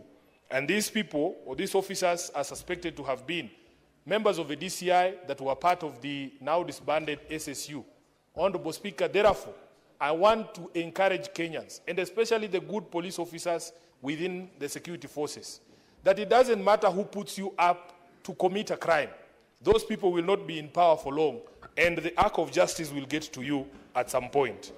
Lastly, Honorable Speaker, I want to also support the statement that has been brought by Senator Pace Tobiko on the instances of rape in Magadi and in Kajiado County. Honorable Speaker, Magadi is a place that is very close to my heart. I have spent many months in Magadi itself because I have an uncle who used to work for the plant there before it was sold. Honorable Speaker, what is surprising, and this is something that is a universal scourge, these issues are not unique to Kajiado. I was sitting with a team of firefighters from Nairobi today, Honorable Speaker, and would you believe it, there was a complaint raised by one of the female firefighters that because of the nature of the dire situation in which the department is, there is no security at our fire stations. Honorable Speaker, we are supposed to have police officers manning these fire stations at night, armed police officers, but they are not there. So you can imagine, Honorable Speaker, you go to places like the Ruaraka fire station, there is no even gate. And you are a lady manning the control room, supposed to receive fire incident reports and to dispatch firefighters, and you're sitting there. So there is an allegation at one of the fire stations, Honorable Speaker, that one of our female firefighters was raped by a colleague, and that there are attempts within the leadership of the Nairobi County government to ensure that that perpetrator is protected. Honorable Speaker, you can imagine the sort of mess that we are in at our fire departments here in Nairobi.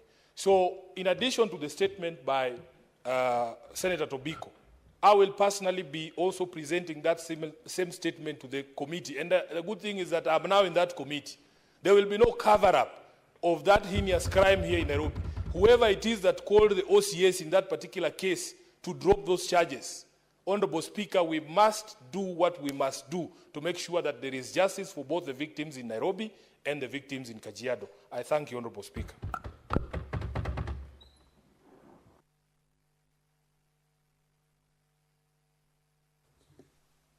There is a matter I want to dispense with it, then we can divert to comments. Today I'm a bit easy. I want to give as many members as possible to give comments. But let me first. I want to give, we had an issue with the Senator Mtata on the issue of substantiation. And he has approached me that the link he gave yesterday, the URL link is here. But he cannot confirm whether it is the actual one because he doesn't have his computer with him now, his laptop. So, Senator Omtata, next sitting, you confirm whether this is the actual link which now the Secretariat can be able to access and see whether it is the actual information that you are supposed to provide.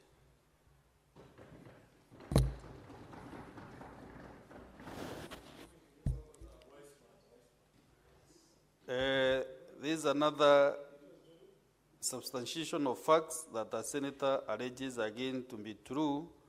This is now Senator Karungo Dhangwa, MP.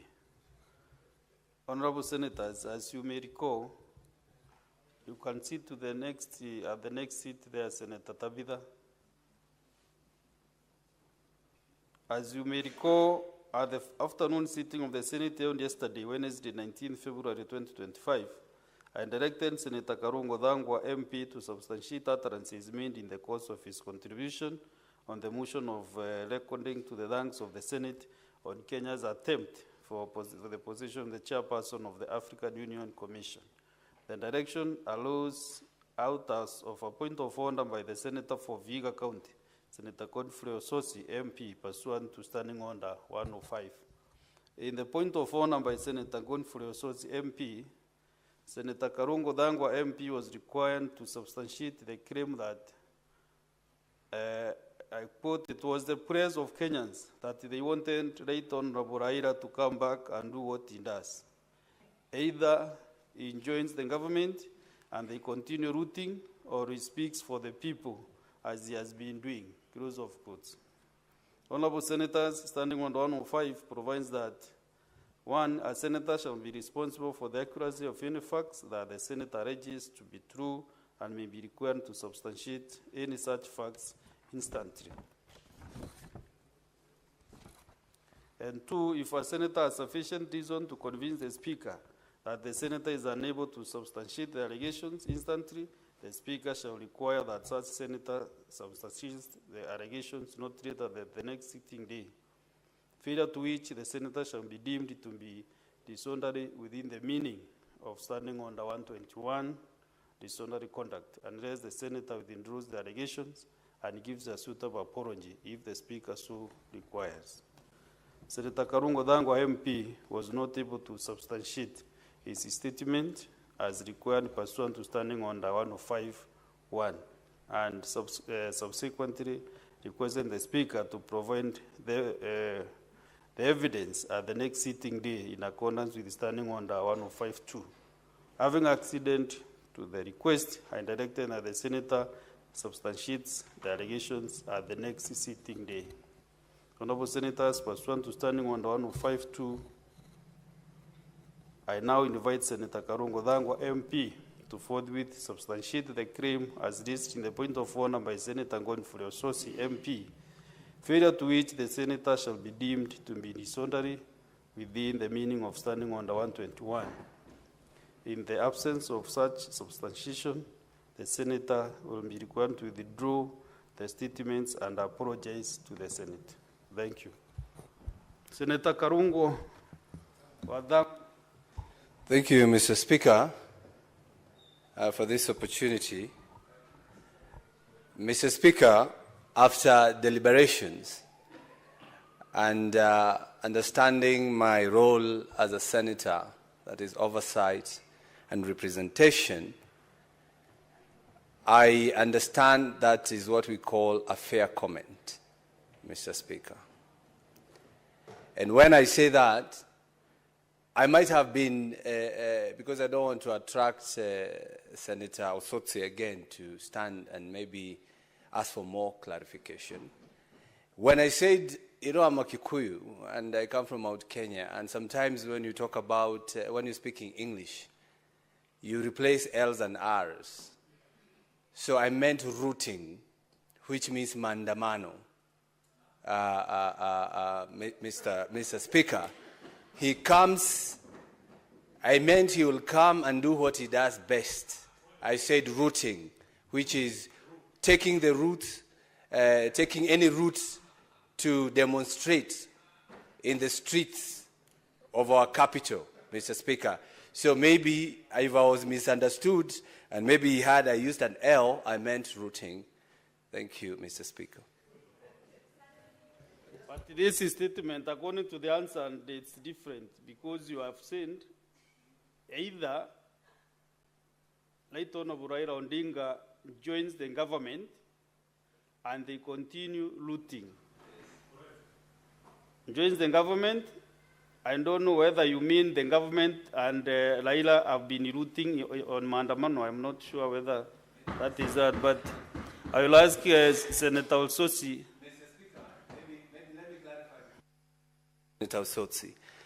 Maybe I just want you to understand, even when ODM is in broad-based government, they will continue making noise. You see them. We have given them chairmanship, and they're still making noise against the government. So what I'm trying to say, even if you do whatever you want to do, Mr. Speaker, they will continue demonstrating. Time to substantiate and then... So I meant just that, Mr. Speaker. Even if they're in government, and I'm supporting that because if you listen to Senator Sifuna today, even you listen to him yesterday, he looks uncompromisable, Mr. Speaker. Even if he is promised his people will be given chairman. Look at Senator Eddie. Senator Eddie is going to be given chairman. He's the vice chairman. And he's still asking questions to this government. Senator Karungo, you have not substantiated your claim, unfortunately. Mr. Speaker, I say he will join the government. I'm not convinced as the chair that you have done that.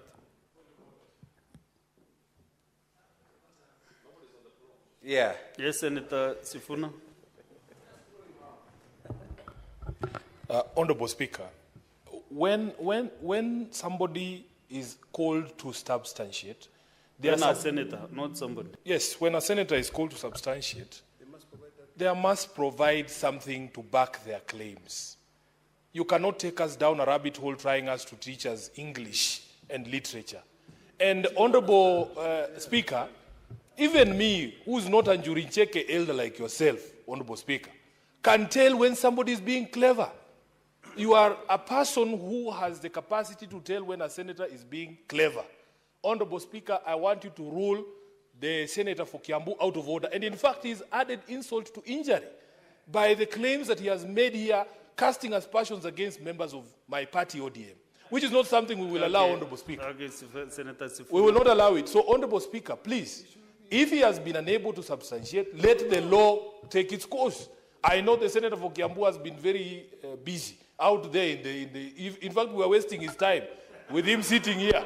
I'm sure there is a rally somewhere in Lari, and I know how to use L and R. A rally in Lari is waiting for the senator for Kiambu. Release him to go. So, Senator Karongo, you know, like your substantiation is very different with what I was pushing with Senator Mtata, because yours cannot be found anywhere in a newspaper or in a book that you are going to refer. So instead of opening so many fronts here, then why don't you just, if you are misunderstood, you just apologize, then we move on. And we withdraw from the answer, because I think that's gentleman enough. Actually, Mr. Speaker, that's what I did. I just tried to say that I was misunderstood. I used an L instead of an R. And since they did not get it, Mr. Speaker, and I want to continue being friends with Senator Sifuna because I like what he's doing nowadays, I withdraw and apologize, Mr. Speaker. Very well. Let's now go back to statements. Where were we this side? Who was the last to give comments? Okay. Now let's go to Senator Joe Newton. No, I am going to finish. Thank you, Mr. Speaker. I just wanted to comment on the statement by Senator Hamida on the mental health of medical interns, Mr. Speaker. And this is a matter that concerns all of us, Mr. Speaker, because what is happening is that, and we have seen it during the many industrial actions taken by the medics, where we have been able to establish, Mr. Speaker, that most of these medical interns are given long hours to serve, even as their seniors, the doctors, sometimes do 1 or 2 hours, and then, of course, go to their private practice, Mr. Speaker. And this is something that could be leading to a lot of mental pressure and stress, leading even sometimes, Mr. Speaker, to suicide cases. Mr. Speaker, I think once the Committee on Health then undertakes the job that it is going to do while looking at this particular matter, Mr. Speaker, I think even the remuneration of these medical interns should be looked into. The hours that they put in, Mr. Speaker, and the committee then should be able to give recommendations as requested by Senator Hamida, because, Mr. Speaker, it takes 7 years, I think 6 years to train a medical doctor at the university, Mr. Speaker, while the other degree courses take 4 years. Mr. Speaker, these are people who put in a lot of time, academic time. They are people that the government and the various hospitals need to recognize by paying well, Mr. Speaker. These are a group of people, again, Those that are admitted to take medicine are the top cream in every academic year, Mr. Speaker. And these are not people then that we should pay peanuts and give them, long hours of service. Mr. Speaker, this is a matter that this House should take very seriously because, again, these are the people that we entrust our health to.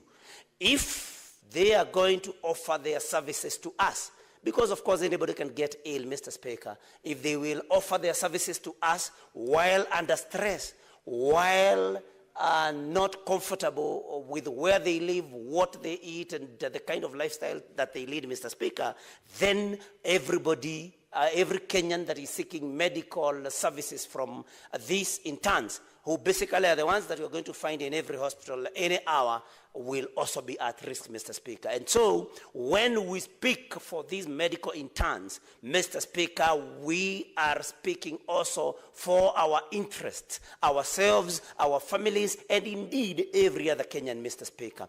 So, Mr. Speaker, while at it, we may want the health committee, the Senate Committee on Health, Mr. Speaker, we're looking at this matter to also look at the training of these particular, of medical students, Mr. Speaker, because everyone knows that previously we had, or universities across the country used to admit a very small number of medical interns, or of medical students, Mr. Speaker, which has changed over time. So probably the committee should also concern itself with the fact, wanting to see what universities are doing with the increased numbers of students that are taking medical courses, Mr. Speaker. And so it is something that the Committee on Health should look into broadly and, Mr. Speaker, give a very comprehensive statement on this. Thank you, Mr. Speaker. I want to give maybe one more Senate this end and one this other side. There are requests by some colleagues here that they have flight at 5:30 to Marindi and Mombasa. So I want us to manage time. Just a few minutes, 2 minutes, Senator Olekina. Thank you, Mr. Speaker. Mr. Speaker, I rise to make some comments on two statements. One, briefly on the statement brought by Senator Peris Tobiko on the GBV cases in Kajiado County. Mr. Speaker, it is imperative that all of us should be concerned about GBV cases. When you find that for the last 3 months, 7 women have been raped in Magadi, it is something which you should be worried about. And to make matters worse, yesterday, one of the rapists who was arrested by the police was actually released on bail by the courts. So it is now upon us in Parliament to try and figure out how we are going to address this issue of GBV. We may need to look at the law. We know that everyone has a right to bail, even murder cases. But I think now, Senior Councillor Ojienda and Senior Councillor Mogeni, we need to start thinking about how to address such issues. Because in other countries, people are even held without trial. This thing is something which is affecting our own children, affecting our own mothers. It is imperative that we do this. This is something which is scaring our women of the Maasai community in Magadi, in Kajiado. Secondly, Mr. Speaker, I'd like to comment on the statement brought by Senator, my very good friend, Eddie Okech. Eddie Okech and I have been working together to try and make sure that there is peace between Narok and Migori. And we've done a lot of work, and I want to commend him for bringing this statement about the tension and the conflict. Mr. Speaker, I'd request you give me another 1 or 2 minutes to give some facts. The conflict between the Kuria and the Maasai. This is as a result of our styles of living. If you look at the Kuria, people are settled in agriculture. The Maasais were nomadic. We have had historical issues to do with the land, the boundary between Kilgoris and the Kuria and Migori County. So this is not just an issue that can be resolved by the Security Committee. I heard Senator Ojienda making comments and say the Security Committee should go there and resolve this matter. This is a matter that needs us to look at the boundary and to see which land belongs to the Kuria, which land belongs to the Maasais of Kilgoris. Because I would not sit here and expect that the Security Committee will go into that area and force away my people. You know, our people have been crying. The whole border of Kilgoris constituency, going all the way to Migori, you know, has got serious issues, Mr. Speaker. On this side of the Syria community, on the Kuria side, and the other side of the Uasin Gishu community, with the Luo side, it's a problem. So I think it's about time that we deal with these issues. There's been a lot of cattle raiding back and forth. The Kuria raiding our people raiding the Kuria. This is something which has been going on historically. And also, sometimes it happens because of our lifestyle. So I think it's a matter that we cannot strictly limit to 3 issues raised by my colleague. How many people have been compensated? It's not only about compensation. Because if you compensate this one today, what about tomorrow? It is about making sure that the boundary is very clear. The land that belongs to the Maasai remains the land that belongs to the Maasai. The land that belongs to the Kuria, it remains the land that belongs to the Kuria. Mr. Speaker, one other fact that is not even out here is that along that border, there is land which is no man's land, which now there is a camp, and I'm sure there is somebody very senior in this country who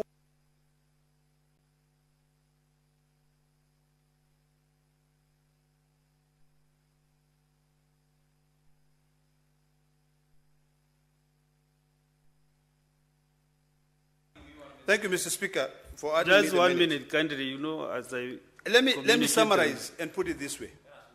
We have a lot of challenges in that area. There is no man's land. Land which is around maybe 3,000 acres along the Kuria-Narok border.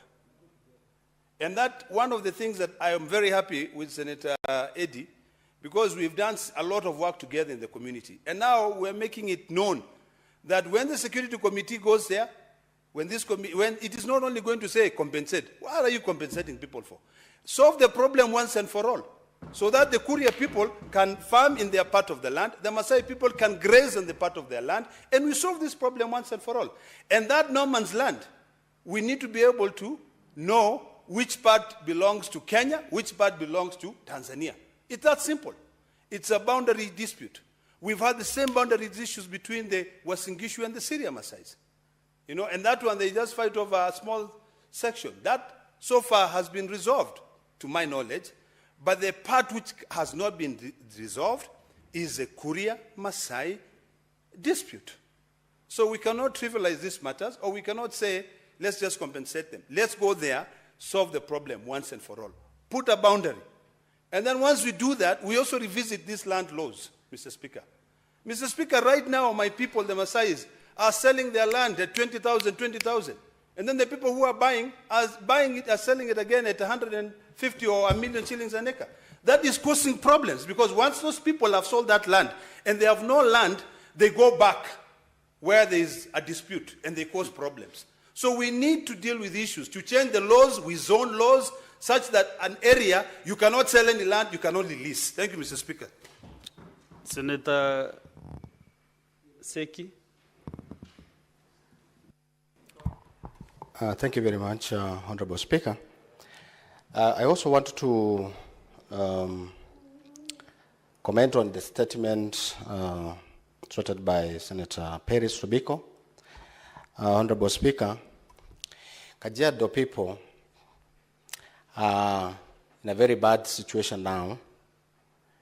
They are worried. It's a worried county. We have a very serious and dangerous person who is moving from one sub-county to another in the county. Honorable Speaker, this person by the name of Lorgali has really terrorized our people. And I'm worried, Honorable Speaker, because we have security operators, systems of this government. And I think this is the right person, need to be abducted by these government's systems, not to abduct the innocent children young men of this country who have not done anything. This is the right person to be abducted. They should now use their whole system to make sure that they are abducted Lorgali, who is raping elderly women in our county.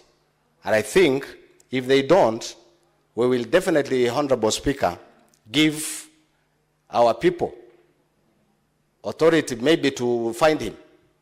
And probably they will not be there. He will be found dead.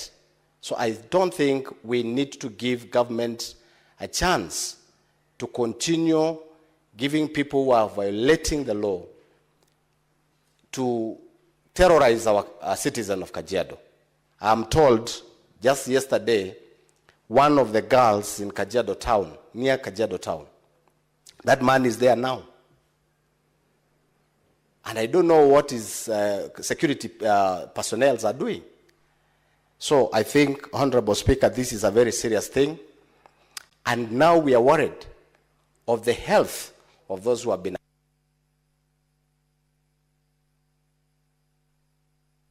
Conclude 1 minute to conclude, because there is a matter touching on Kajiado County, which you represent.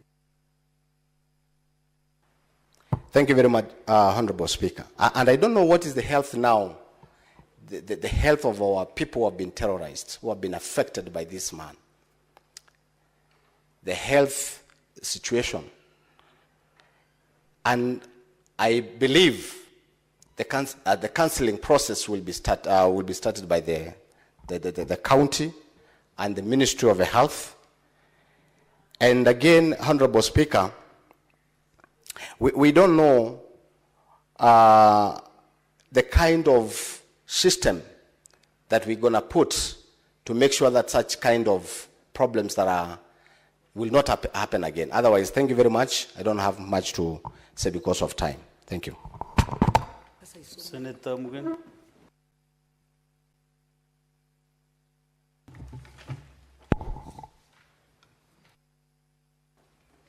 Yes, thank you, Mr. Speaker.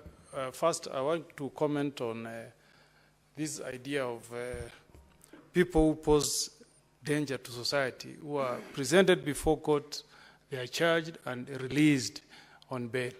Mr. Speaker, our Constitution is very clear in Article 49, Subarticle H, that everybody who is charged before any court of law is entitled to be released on bond or bail unless there are compelling reasons. So, Speaker, if you have a serial rapist roaming Kajiado County, that should be a compelling reason for any judicial officer not to release that person on bail. So we want to appeal to our judicial officers to also take into account public interest. Mr. Speaker, anybody who can do the kind of heinous rape crimes I witnessed in Baringo, where you are raping an 8-year-old, that's a danger to society, and that person should not be entitled to be released on bail or on bond, Mr. Speaker. So I want to appeal to our judicial officers. We know the judiciary is independent. We cannot direct them on what to do, but they should apply Article 49H in a manner that does not pose danger to our women.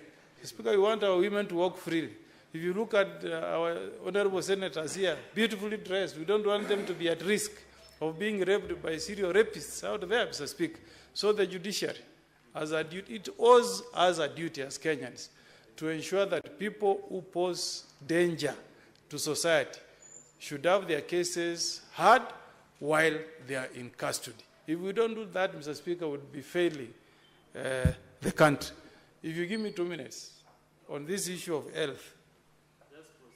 Yeah, you know, Mr. Speaker, this is a matter, you know what is before us this afternoon, Mr. Speaker, should move us to even adjourn and solely discuss this issue of our doctors committing suicide.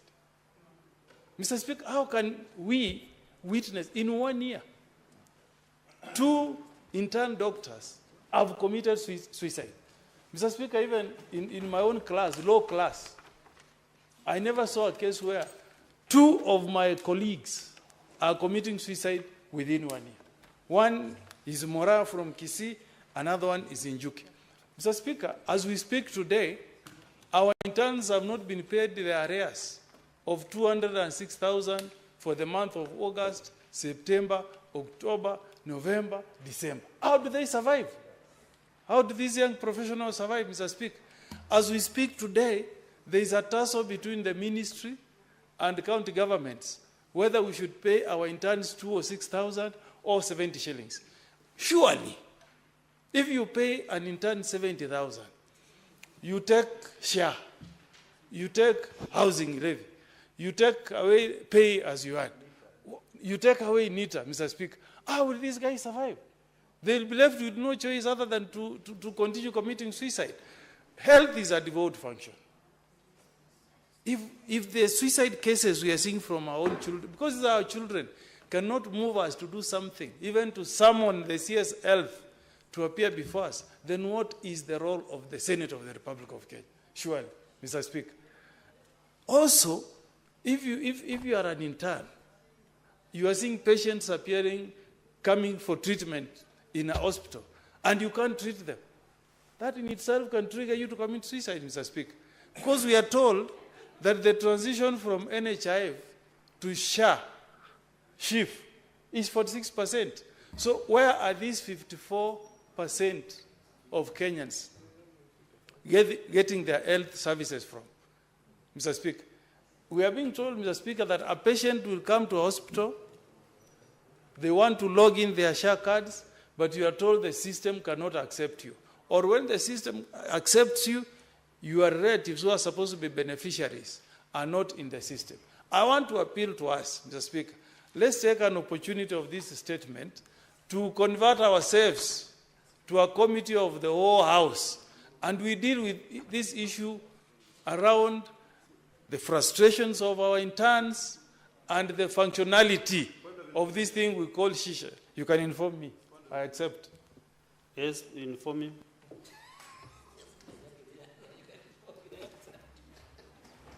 Thank you, Mr. Speaker. Mr. Speaker, I'd like to inform the distinguished senator from Nyamira County that the Health Committee has taken cognizance of the issues, and today, following our elections of chair and vice chair, we prioritize looking at county governments' budgets on healthcare, and also looking at this issue of the medical equipment schemes, and also looking at the issues of doctors.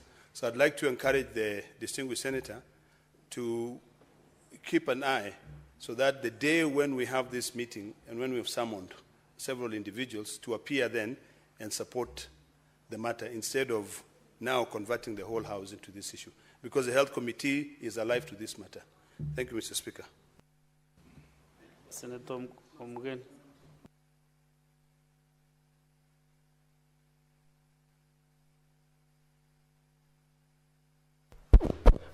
That's a good initiative, and I hope Senator Ledama is a member of that committee. Please address this issue of only 62%.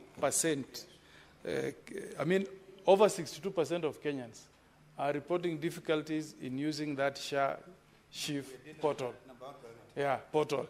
We should not leave National Assembly, Mr. Speaker, to run away with an issue that is devolved.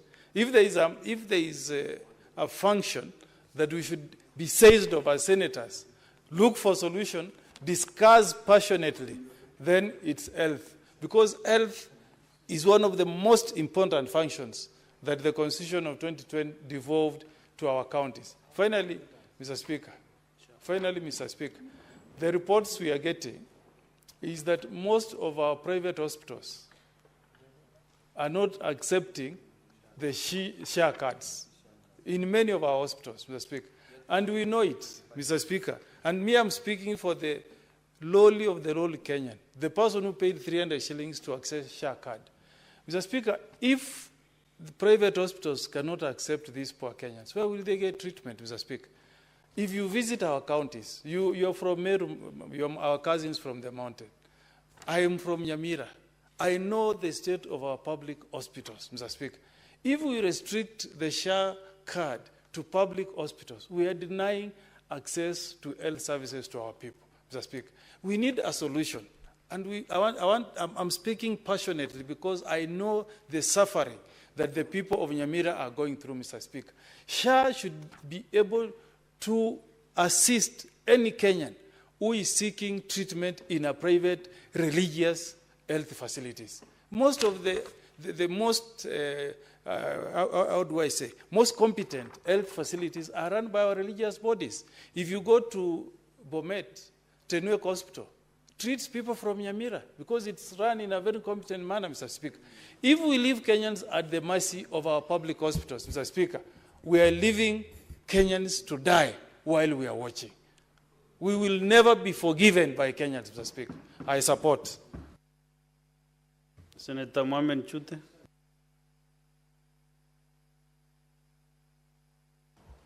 Thank you very much, Honorable Speaker. I will only take 2 minutes because of the flight to Mombasa. First of all, let me thank Senator Hamida for the statement she brought in regards to medical interns. In fact, the problem is not only with medical interns, it is with all health workers in our hospitals, health centers, and dispensaries. Honorable Speaker, I went to Raila'S Hospital in Marsabit County in January. When I went to that hospital, there was a nurse working on a patient, and she didn't have gloves. She was wearing plastic paper to treat a young boy who was very, very ill. And Honorable Speaker, that boy needed some infusions, and the pipe that is supposed to help that young boy was not available in that hospital. It has to be shipped or transported all the way from Meru, and it has to come the following day. That is the situation our health workers are working under.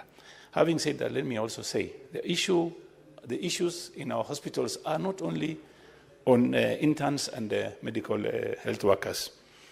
Today we have a problem in Marsabit. We lost three people yesterday, 3 lives.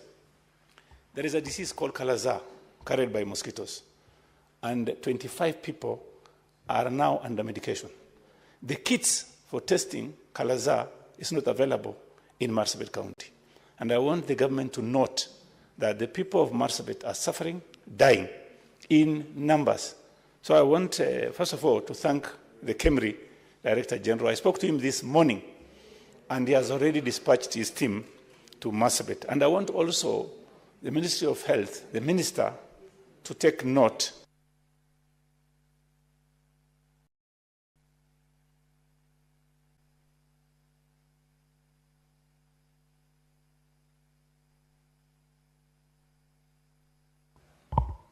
Yes, thank you very much, Honorable Speaker. I want to take less than a minute. I want to take note, I want CS Health to take note that there are people in Marsabit dying as we speak. He must dispatch his team to Marsabit and a place called Logologo, specifically Harare, in Shur, Jaldesa, and also Laisamis. Our people are suffering. I would also want to ask even the President to please take note that the people of Marsabit are going to be having a lot of issues on the Kalaza issue.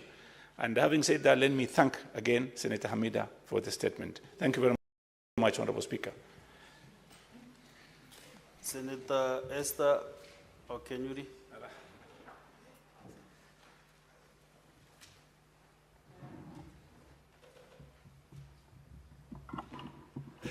Thank you, Mr. Speaker, for giving me this opportunity.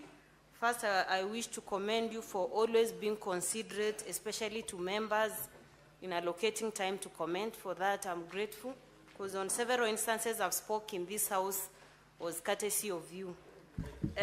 Secondly... Hey, that's malicious. That's not malicious.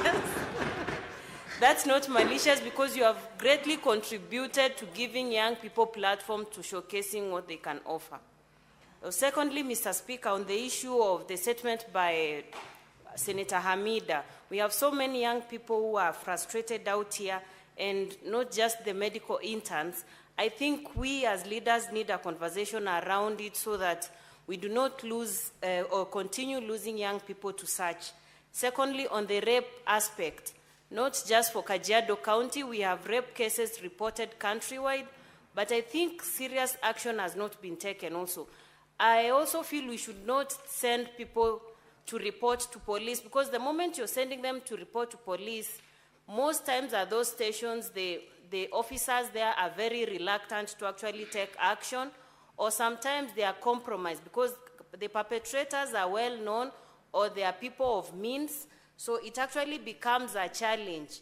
I think Mwananchi should take radical action themselves. In as much as that might sound extreme, maybe that will sound as a wake-up call so that we have that conversation in this country. Lastly, the statement by Senator Eddy on the border clashes.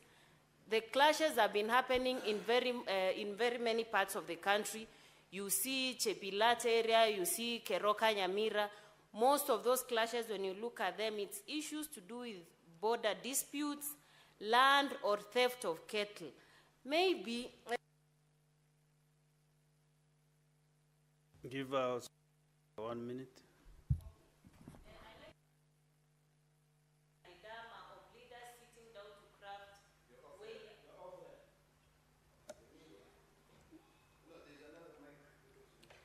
Okay.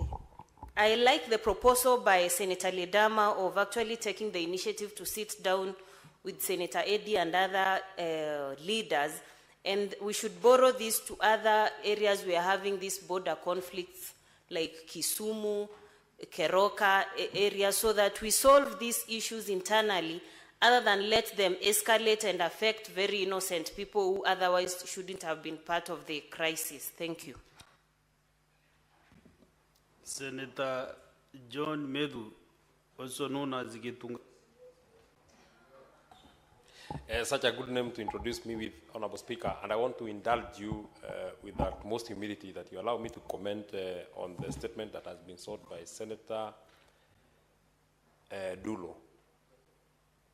That I know it's under 52, and that's why I'm asking for your kind indulgence, just as you indulge Senator Osotsi. I'll spend my 2 minutes, very, very effectively.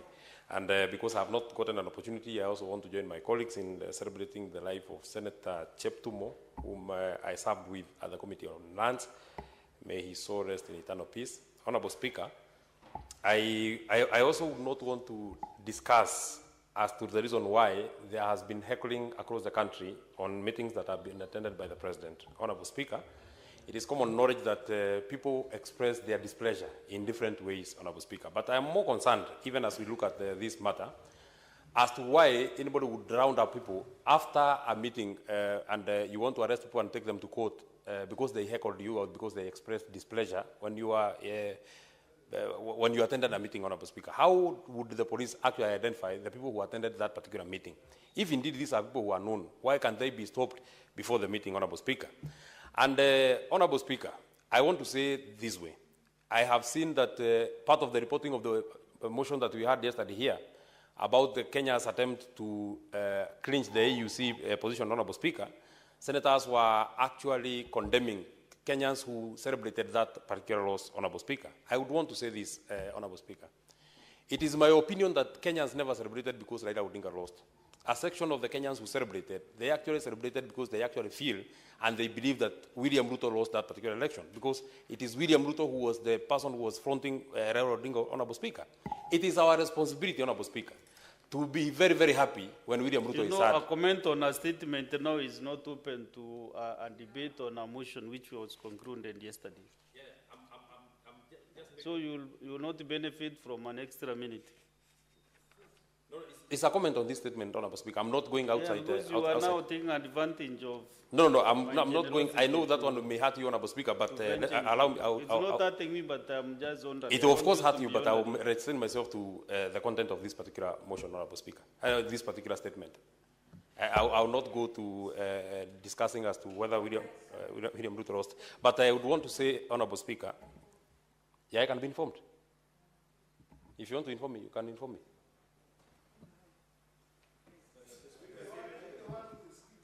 No, Speaker, if you allow, I can be informed. You know, I'm just observing your behavior, because Senator Tabitha, what is it going to do? to read your statement? Let him conclude. You want to inform him? Yeah, because I think it's really unprofessional or pretense for Senator Methu to say that the candidate we had in AU, was His Excellency Dr. William Ruto. Surely, if we look at the ballot, we didn't see any name of His Excellency Dr. William. So you cannot come and lie Kenyans. Yeah, you can't come and lie Kenyans that Dr. William was the one who was the candidate of AU. Even His Excellency Raila Amolo Odinga said very well. He's the one who said he wanted that position. What Dr. William did was only to assist and campaign for him. So differentiate the two issues. Don't lie Kenyans that you think they are not well educated. They are well informed. And they read newspapers and they see things. So, Senator Methu, conclude on the statement. Yeah. Honorable Speaker, that's why you need to actually be inducting your members. That would not be information, maybe that would be a point of order. And if that is being exuded by the Deputy Leader of Majority, you know that we are in very deep troubles, Honorable Speaker. But my comment on this would be, Honorable Speaker, I was not expounding on the issues on AUC. I was saying that you cannot control how people behave or how people take you or how people feel when you are attending a meeting and when you are having a rally in their area. It is your responsibility to go and to speak to them. It is their responsibility to feel whatever they want to feel. If they feel happy about you, it's okay. If they heckle you, it's okay. It's not every time because people don't believe in whatever you're saying that you want them to clap for you. They cannot clap for you every time because over time they will know that you are lying to them. And over time they will express that anger. So let people tell the truth. Actually, you are right. Also, there is somewhere else, so even people tear-gassing other people even speaking. It's so people express in different way. I agree with you.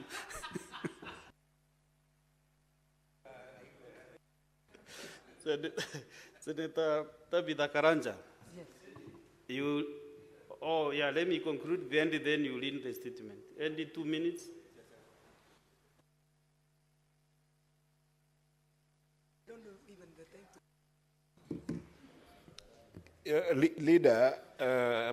Speaker, I rise to comment. I wish I could comment about my own statement, but I can't, by the rule of the House. But I want to thank Senator Edama, and I want to thank Senator Sifuna, Senator Okenyuri, and all the senators who contributed to that statement, because it's a very important statement that has led to a lot of loss of lives in Kuria and in the Maasai side. Mr. Speaker, very quickly, let me comment about the statement by Senator Amida Kibwana. Mr. Speaker, I want to plead with this House that we need to do a serious inquiry on the state of affairs in our medical facilities where our medical interns are. Because, Mr. Speaker, for somebody to become a medical intern, it means that they are really, really committed to become a doctor. That is what it means, because the work that is involved for somebody to go through the rigorous studies, the simulations in different studies institutions, and become a medical intern, they're actually very committed to become a medical doctor. But the problem that we have, Mr. Speaker, other than the ones that are known, of course, the ones that are known are usually three. The issue of delayed payments that we have talked about, and many people have talked about here, I don't want to belabor. The issue of lack of proper allowances, given the work that they do. Some of them do a long night problems that they keep on solving, and the issue of poor working environment. Other than this, Mr. Speaker, because I have been very close to a number of medical interns in this country, Mr. Speaker, the corruption that is in our medical field is extremely big. Do you know, Mr. Speaker, that 90% of medical interns in this country perform procedures without supervision? And if they call a consultant to come and take care of them during those supervisions, the way they are treated by those consultants, because those consultants don't want to leave their private practice. Mr. Speaker, this issue of private practice in this country is something that must be dealt with. Because the issue of burnout that medical interns end up experiencing is predominantly because of that element of private practice that doctors don't want to give and consultants don't want to give medical interns the support that they need. And they end up having serious burnout, they end up being mistreated, and in some cases, they end up being very under-equipped to the extent that they are exposed to risks that then leads to this kind of frustrations. Mr. Speaker, despite the fact that it is seen that only 2 medical interns have died out of suicidal means, Mr. Speaker, other mental disorders that are coming in this country, Mr. Speaker, are untold. I want to urge this House, on the basis of what Senator Amida has brought to this House, can we, as a House, bring a serious motion and form a special committee to be able to actually do a proper investigation on the status of medical interns when they join work up to when they leave? Who are they assigned to? Who are their supervisors? Who is assisting them? And how are they treated in those places of work? Because this is very important. Otherwise, we are getting serious. Thank you, Senator Okech. So I will allow you to read out your statement understanding under 53(1). Thank you, Mr. Speaker, sir. Mr. Speaker, sir, I rise pursuant to Standing Order 53(1) to seek a statement from the Standing Committee on National Security, Defense, and Foreign Relations regarding mysterious murders and disappearance of residents of Nakuru County. In the statement, the committee should explain the circumstances leading to the unfortunate murder on 18th January 2025 of the renowned political activist by the name Richard Raymond alias Moro President, which occurred a few meters from a Bagon police station in Molo, and state any efforts put in place to bring the perpetrators to book. Appraise the Senate on the mysterious disappearance of Brian Odhiambo from police custody on 18th January 2025 and whose whereabouts remain unknown to date, highlighting any efforts to establish his whereabouts. Explain the circumstances leading to the disappearance from the mortuary in Nakuru Teaching and Referral Hospital of the body of 7-month-old baby, Mercy Chepngeno, and state any measures in place to trace it, and outline any strategies by the Ministry of Interior and National Administration to improve the security situation in Molo and Bagon as well as Nakuru town and in its environs following those tragic incidences. Thank you, Mr. Speaker, sir. Okay, thank you. So, honorable senators, I want to, from order number 9, the mover is not allowed. Then order number 10, 11, 12, those are divisions. We have no much to do that. And orders from order number 13 all the way to 22. Also, the owners of the bills and motions are not in the House. Therefore, that will be the end of our business today.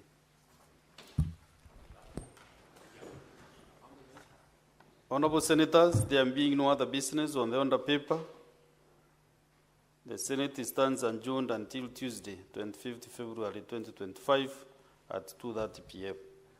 Thank you.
You're a good man.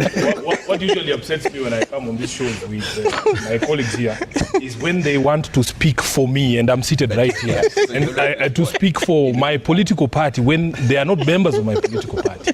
When Ekuru I was saying that you run a small outfit, it was not to deride you. Yeah. It was to tell you that ODM is a different animal. Even if you told me you will pay me $1 million shillings, I cannot tell you who's the deputy party leader of his party. Nobody knows who the SG of his party is. There's in fact, that entire outfit is just a Ekuru coat. That tells you that it is easy for you to control the narrative. Can I speak? Let me speak. It is easy for him to control the narrative in his